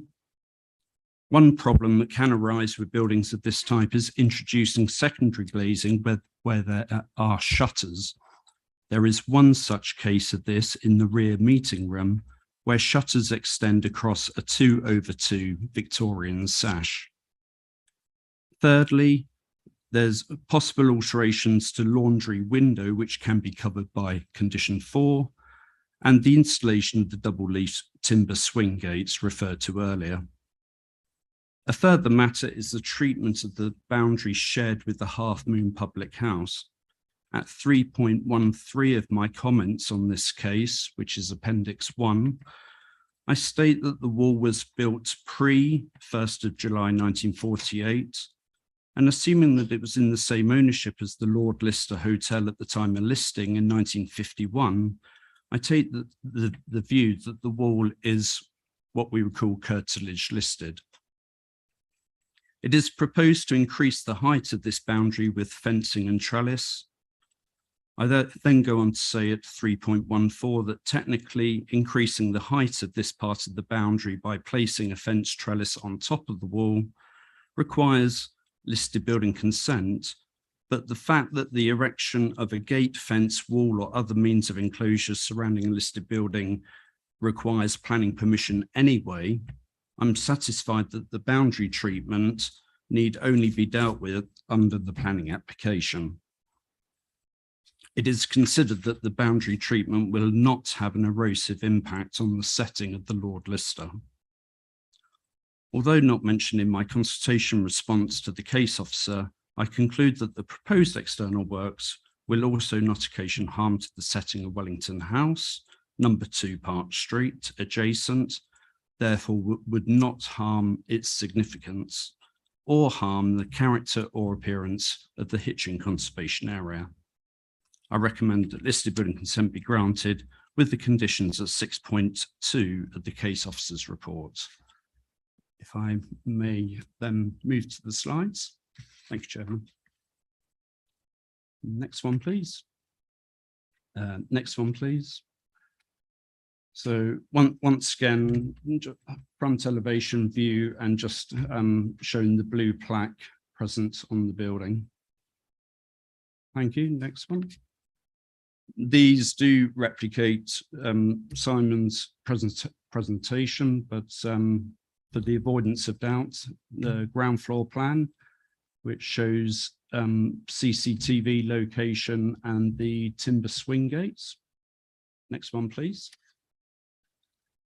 This is the building that was erected in 1984 as additional hotel accommodation. Next one, please. Once again, first floor, sorry, that's the proposed full ground floor plan. Thank you. First floor plan and second floor plan, basically the same as the planning. Next one, please. As said in the presentation, just I thought it'd be helpful just to do a direct comparison of kind of before and after shots. Images taken before my site visits in May on the left in the series of images that we're going to see. You'll notice that there is, let's say, a very light touch approach taken so far to the interior of the listed building. Next one, please. So smaller meeting room, you can just about see to the right-hand side the timber shutters, the only timber shutters on the listed building serving the Victorian sash to that room. Next one, please. Then that's the office building with a view out front there. I mean, once again, just to reiterate that the secondary glazing would be placed immediately behind these sashes with the film applied. Next one, please. This is the reference to the tidied up kitchen area, the communal kitchen area. Thank you. Next one, please. Internal and external view of that 2/2 sliding sash. Next one, please. This is a window on the side elevation that I referred to in my presentation. There's a very small benefit that could be had if the redundant extraction vent system were to be removed, and as looking from the outside, the top left-hand window were to be made good. Thank you. Next one, please. This is a section of the curtilage listed boundary wall, and to the right of that would be where it would be increased in height with the use of the fencing and trellising. Next one, please. And that's the block plan once again and the boundary treatments. I think that's it. I'll say next. Yes, that's all. Thank you, Chairman. Thank you. Thank you, Mark. Any questions, clarification from members? I'm sorry, it's only for members. No? Councillor Amy Allen? Can I just ask about I saw on the gate on the plans, I know it's been coming up a lot. It looks like it's quite far back. It's not one of the fronts. There's going to be a gate further in. Yes, on the. As opposed to the very front of the building, it's actually because it looked like two different things on the plan. One looked like it was gates at the front, and the other one looked like it was gates at the back. So can I just double check what's happening with that? Yes, so this plan, if I may answer this, shows in the bottom left-hand corner the position of the gates to the furthest back edge of the carriageway entrance. So the elevation to the right may give the impression that the gates are in a forward position, but they are actually set back at the rear of the carriage entrance. Great, thank you for clarifying.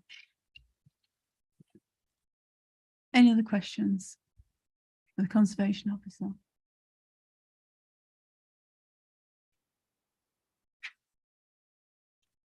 Go to the registered speakers, please. 5 minutes per group. First of all, the objectors, Scott Moyer and Emily Best English. Good evening. In a similar fashion to our earlier argument, to the full planning application, we will also like to outline the main points of failure related to the conservation of this heritage asset. Point 1, the gate. How can the planning committee reach a decision on the gate when no information has been provided on how these gates will be fitted to this listed building? It is recommended that these heavy gates are fitted on galvanised metal posts, which can only be hung on existing brickwork if it is in good condition. It cannot be fitted to my property, Wellington House, and guttering downpipes will obstruct the gate opening. The police consultee explicitly states that the gate should adhere to certain conditions in order to meet gate safe criteria. This is not possible without additional information on how the gate is secured in order to control access on and off the property, and if the gate will be operated using an electric motor or not. Whilst planning may want to dismiss this as a practicality, if these gates cannot be fitted to this building, the development will not attain secure by design accreditation, the minimum standard requested by the police consultee. Point 2, secondary glazing. Secondary glazing is to be installed to help insulate noise impacts of this building from a 24-hour operation. However, the plans show this affects only 22 windows. Importantly, leaving 9 windows in the main building that face onto the coach entrance and 4 rooms in the annex with no additional or supplementary work. Therefore, secondary glazing as planned will not mitigate noise impact of the building with regards to my property.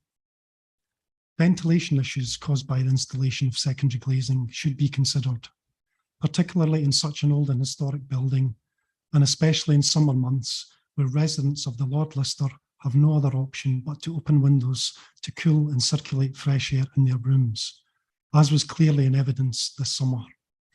Further ventilation issues will arise in the future if plans to install kitchenettes are given consent. Environmental Health have stated that it is imperative that the indoor noise criteria for residential purposes is adhered to. This means that the residents will have to suffer a lack of fresh ventilation and a method of cooling their rooms to comply with environmental health requirements for closed secondary glazing to reduce noise impact. The Environmental Health Consultee recommends a refusal on the basis that no noise assessment has been carried out in accordance with the relevant guidance and standards, and that existing noise sources have the potential to adversely affect the proposed residential dwellings. We propose that the following conditions are considered to ensure that the future use of this historic landmark is protected in the years to come should this application be granted. If the use of premises by Key Stage Housing for supported accommodation ceases, the premises should revert from sui generis accommodation with support to the last lawful use as a hotel, C1. A similar condition was stipulated on a Key Stage facility by Northampton Borough Council. that Key Stage provide a definition of what constitutes 24-hour support, and for that to be included as part of this planning application. To date, Key Stage have not clarified this provision of support in writing. That all secured by design measures shall be installed and fully operational within 3 months of the date of the decision. A condition for the listed building consent states that work shall begin no later than the expiration of a period of 3 years. There is overlap in some of these areas of work in both applications, and we would propose that in these instances, the time periods are brought into alignment. The Listed Building and Conservation Areas Act, Section 73, further adds that special attention shall be paid to the desirability of preserving or enhancing the character or appearance of that area. Therefore, we propose that Key Stage, the new custodians of this heritage asset, make good the damage done to the external rear wall and fix the windowsill in the first floor room of the coach entrance side elevation, which is rotted to the point it has become loose and poses a health and safety hazard. To conclude our argument, we would like to ask the committee members, if this were a new development, would you choose this site as a location, and would you grant planning permission? Thank you. Thank you. Any questions, clarification from members? Councillor Daniel. I'm probably just made a mistake here. I can't see where Environmental Health have said they don't approve this. Could you tell me where you've got that from, please? I was looking at that up. They've recommended a refusal, and it shouldn't be occupied until the noise assessment was carried out by our. Where is this for us to see, please? It's on the NHDC planning portal under the consultees' comments. June 23rd. Yes, please. They did originally, and then they altered their view, and that's reported in the appendices on page 90, 3.2, and the conditions that they recommend are set out as well. The 3-month conditions within 3 months to submit information. So the position, and anyway, this relates to the planning application, but the position of the environmental health team was not objection. They did initially say that it was changed, similar to the archaeology that Mark mentioned earlier. So we did what we always do, to try and resolve these matters and present items to you where we don't have outstanding objections. Yes, I can confirm page 90, 3.2. Environmental health noise, no objection. Thank Just you. a condition. Other questions, clarification?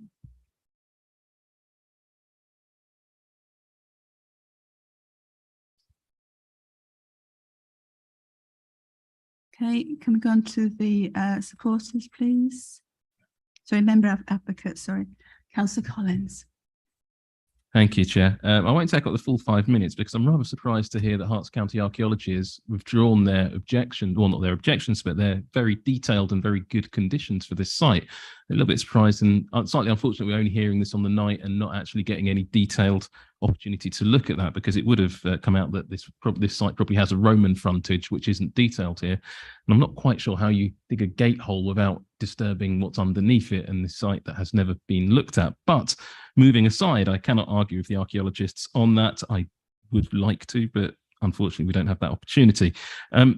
One thing that has been pulled out very correctly by Mr. Simmons in his reports is that, as I understand it, if you grant listed building consent in this application, you are granting listed building consent on a building that doesn't currently exist. And that is detailed in Mark Simmons' report and hasn't been agreed to anywhere. If you have a look at the section talking about the manager's flat and that being used for staff use above parking spaces, that building doesn't exist. And it is highlighted in the report. Moving on from that point, there are some other... Chair?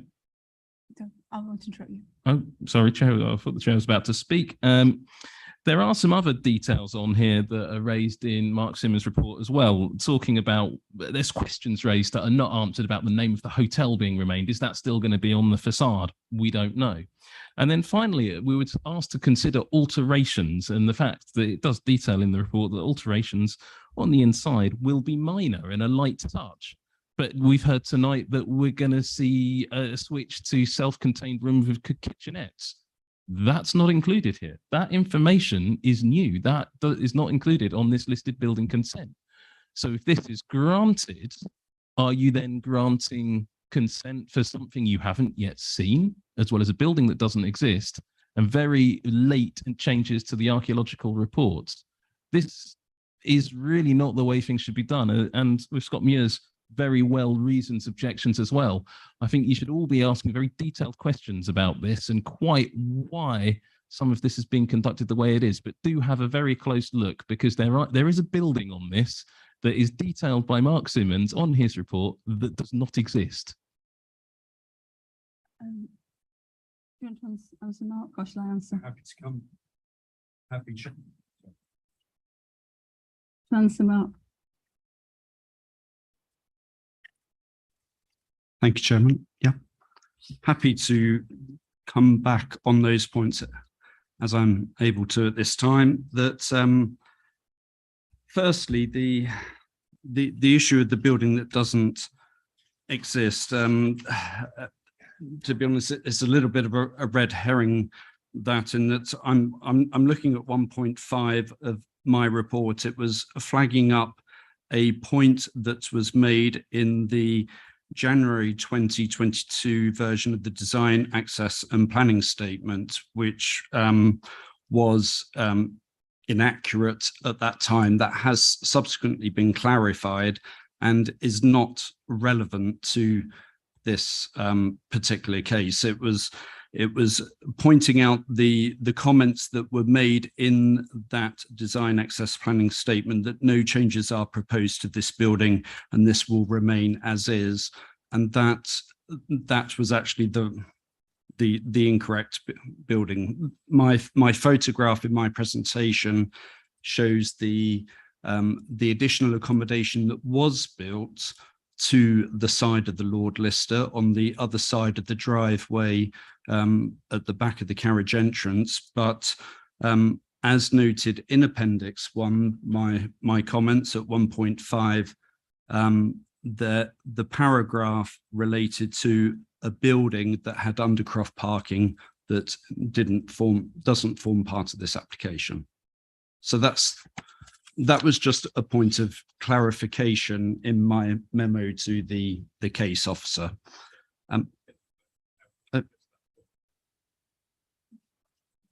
Oh, sorry.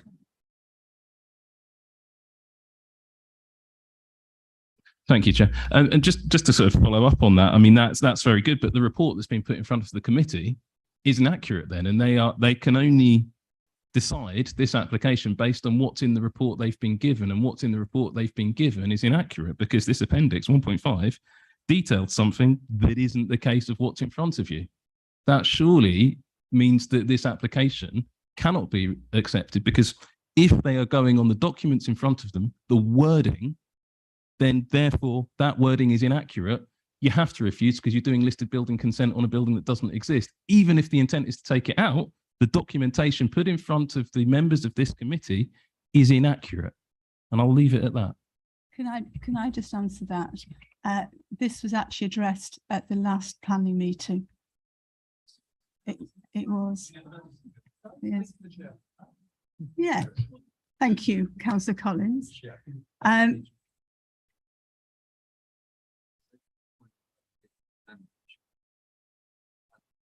Okay, thank you. The point, are you going to continue talking? I'll come back to points of clarification from members in a moment. Can I just say that I also, when you were talking, found the archaeology one, and that was updated in August 2022. That's on page 9, if that helps or not. Can I take any questions, clarification from members, please? Councillor Muir. Thank you, Chair. We saw on the plans that the gate is set back enough for car lengths to park before the gate, I take it. We heard from the neighbour, how is this gate going to be fixed? because he, from what I understand, didn't want the gate fixed to his wall. Is it his wall, or can the gate just be fixed to the Lord Lister wall? Yeah, this actually, these are questions of Councillor Collins at the moment, but you, Oh, right. Okay. but we'll try and fit it in, try and find the right place for it to be fitted in. Councillor Muir. So where are we up to? So Councillor Collins, you've finished your speech. Yes, we've had the points of clarification. Supporters James O'Grady and Tony Nye to speak. Madam Chairman and members of the committee. The Conservation Officer has concluded that the proposed works would not cause harm to the listed building's special character or its setting, and the external works would also not cause any harm to the character or appearance of the conservation area. Proposed works are light touch in that there are no structural changes to the building. The proposed secure by design equipment providers have been chosen with the listed building in mind. For example, the company that is going to install the secondary glazing is secure by design approved, and as well as having experience in installing this type of glazing in listed buildings. We note that the installation of the gate has raised many objections. However, there is evidence that there was a gate at the entrance historically, as in the September 2020 Hitchin Historicals Journal on page 17. And there are hooks, awnings still present on the walls, so the principle of a gate in the coach entrance is a historic one. The gate is going to be set back 4.8 metres from the entrance, and so it is not attached to the front principal elevation of the building. And just for your comment and awareness, the gate can be installed independently of the building, of buildings either side. The gate has been selected to meet requirements of secure by design, as well as being suitable for the conservation area and listed building. We note that the Half Moon pub also has a gated entrance, which is set back from the highway to allow vehicles to wait. Whilst not a listed building, it is still in the conservation area, and it is clear by looking at that this is not an original element of the building or conservation area. The dwelling next door was granted listed building consent in 2012 to undertake works to facilitate the approved change of use planning permission from offices to residential, which based on the description of development would have required substantially more work than what is being proposed at the Lord Lister. The description of the development being alterations to building to facilitate approved conversion to residential use, removal of existing ground floor window, formation of ground floor opening and internal alteration, erection of a 1.9 high fence and gate to front boundary. It is clear that the installation of shutters on or in windows of the principal elevation of the listed building in this location is acceptable, with the Lord Lister having had net curtains and curtains on the ground floor windows. One CCTV camera on the front of the building was already in place when it was a hotel, and we are adding to this to meet SBD, or secure by design. And the gate will be set back from the front coach entrance. The windows at the ground floor will have blinds, with the security film being placed on the new secondary glazing. There was no objection to the listed building application from Hertfordshire County Council, other than a request for an internal photographic record prior to the internal changes. The Senior Conservation Officer was provided access to gain some photographs and supports this application. Thank you and welcome questions. Thank you. Any questions or clarification, including gates?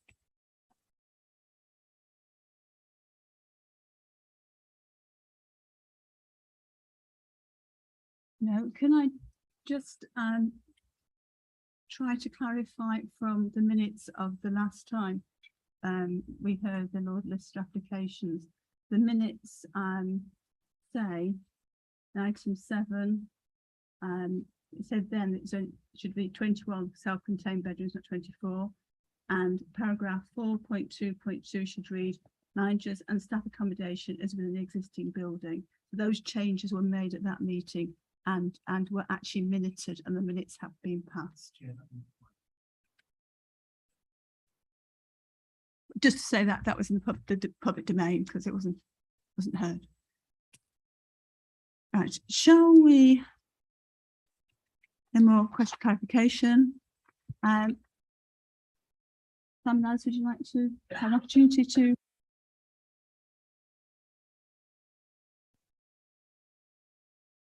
Thank you, Chairman. Yes, I'm happy to make a few points, perhaps. So if we come back probably to the gate issue to start with,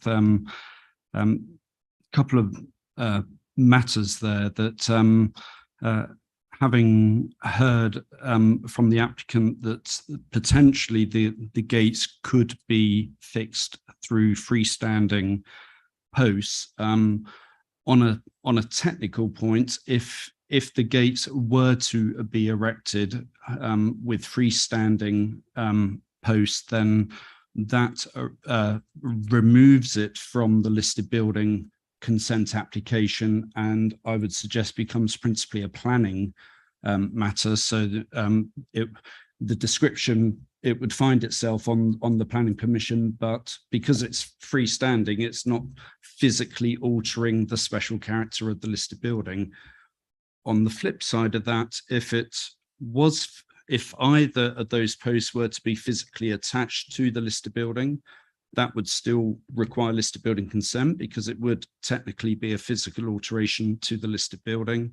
And I would suggest that we could potentially add an additional condition covering the precise detailing of the method of construction and fixing of those posts, if those supporting posts were to be physically attached to the listed building on either side. So there's, dare I say it, there are two approaches there. As I sit here now, I wasn't totally sure that it was going to be freestanding posts. If they were to be freestanding posts, then it would be a planning matter, but I'm also happy to receive that and to support the fixing of posts to the listed building, but to agree that detail of the mechanical fixing by a condition. I don't know if my manager is in agreement with that. Yeah. Yep. Yeah. Details of fixings.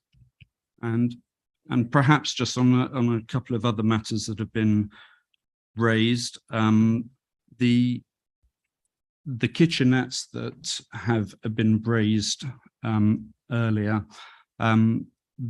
those are not currently shown on the drawings before us. So my answer to that would be, if there is an intention to introduce kitchenettes, and with those, whether there is then additional requirement for mechanical ventilation to those kitchenettes, then that potentially falls subject of a separate listed building consent application. I don't think that is something that can be covered by condition for the purpose of this application.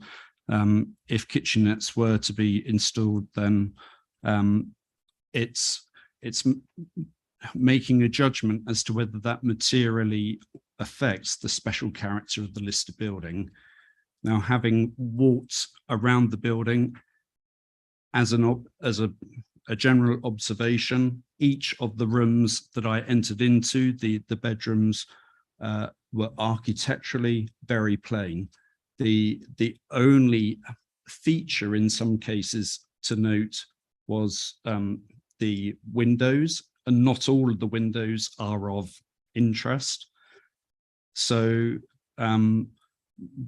the potential proposed kitchenettes would have an impact upon rooms of a plain quality, but nonetheless would still potentially have to be looked at through a fresh application on its own merits.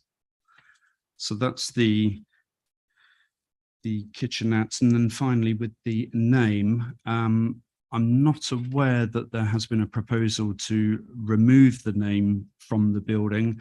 The name itself is not on its own part of the special character of the listed building. Yes, it's a label given to the building, but there are numerous cases up and down the land of where listed building name changes have taken place. For instance, I just think off the top of my head, the former Cock Public House, also in Hitchin, in the conservation area, which I believe is now the Cinnabar. So there are changes that do take place to listed buildings, but I'm not aware that that is actually proposed in this application. I think that might be all the points, but happy to answer any further questions, Chairman.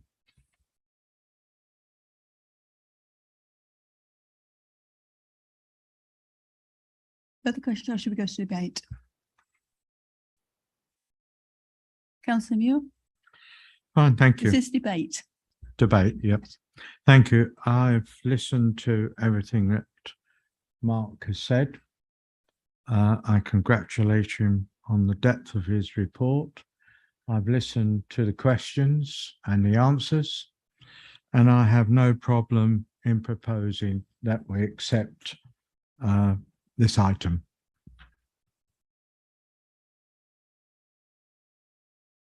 Councillor Daniel?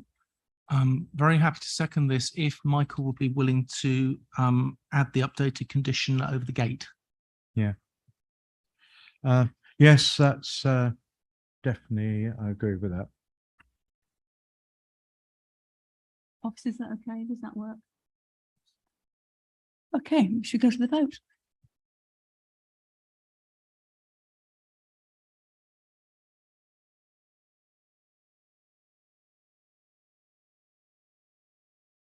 Chair, that motion's carried. Thank you. Item 8, current enforcement notices. Simon Ellis to present. Oh, sorry, I'm sorry. Quickly, Councillor Derbyshire. during that part of the meeting, obviously Councillor Levitt was not Oh, yes, taking of part. course. He has had a home emergency, so he's Oh, he's gone home, so he won't be Oh, taking thank part you. in I the thought rest of we'd the forgotten him. meeting. So I've given his apologies. Apologies in his absence. I may have forgotten him anyway. Do apologise. Thank you. Break while we remove one small person from the room. Okay, 2-minute break. A leg stretcher. Last Monday.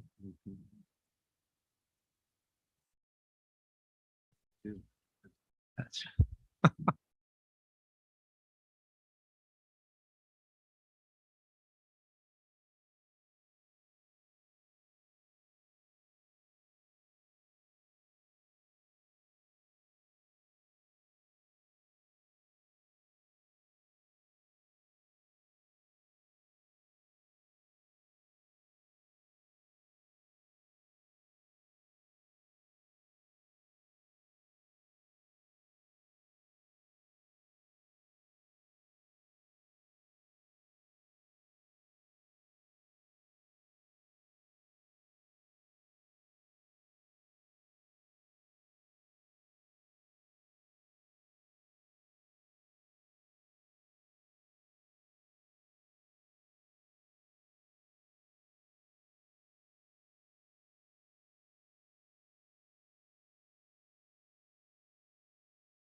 Right, let's go back to the meeting.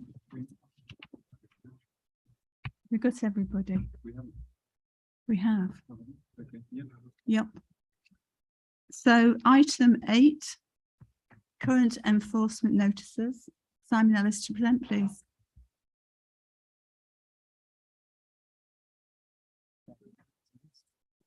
Any questions for Simon on the updates? Can note that report for noting, please. Item 9, exclusion of the press and public. I propose that under section 100A of the Local Government Act 1972, the press and the public be excluded from the meeting on the grounds the following report will involve the likely disclosure of exempt information as defined in paragraphs 5 and 7 of Part 1 of Schedule 12A of the said Act as amended. Have a seconder, please.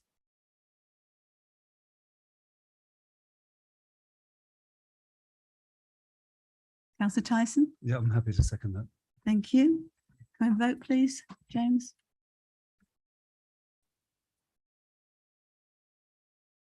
And then can we wait for confirmation the meeting is private before commencing? Yep, Chair, that motion's carried, so we'll just move into part 2. Thank you.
Thank you. Return to part 1. I now close the meeting at 10:10. The next planning control meeting is on the 13th of October 2022. Thank you. Good evening.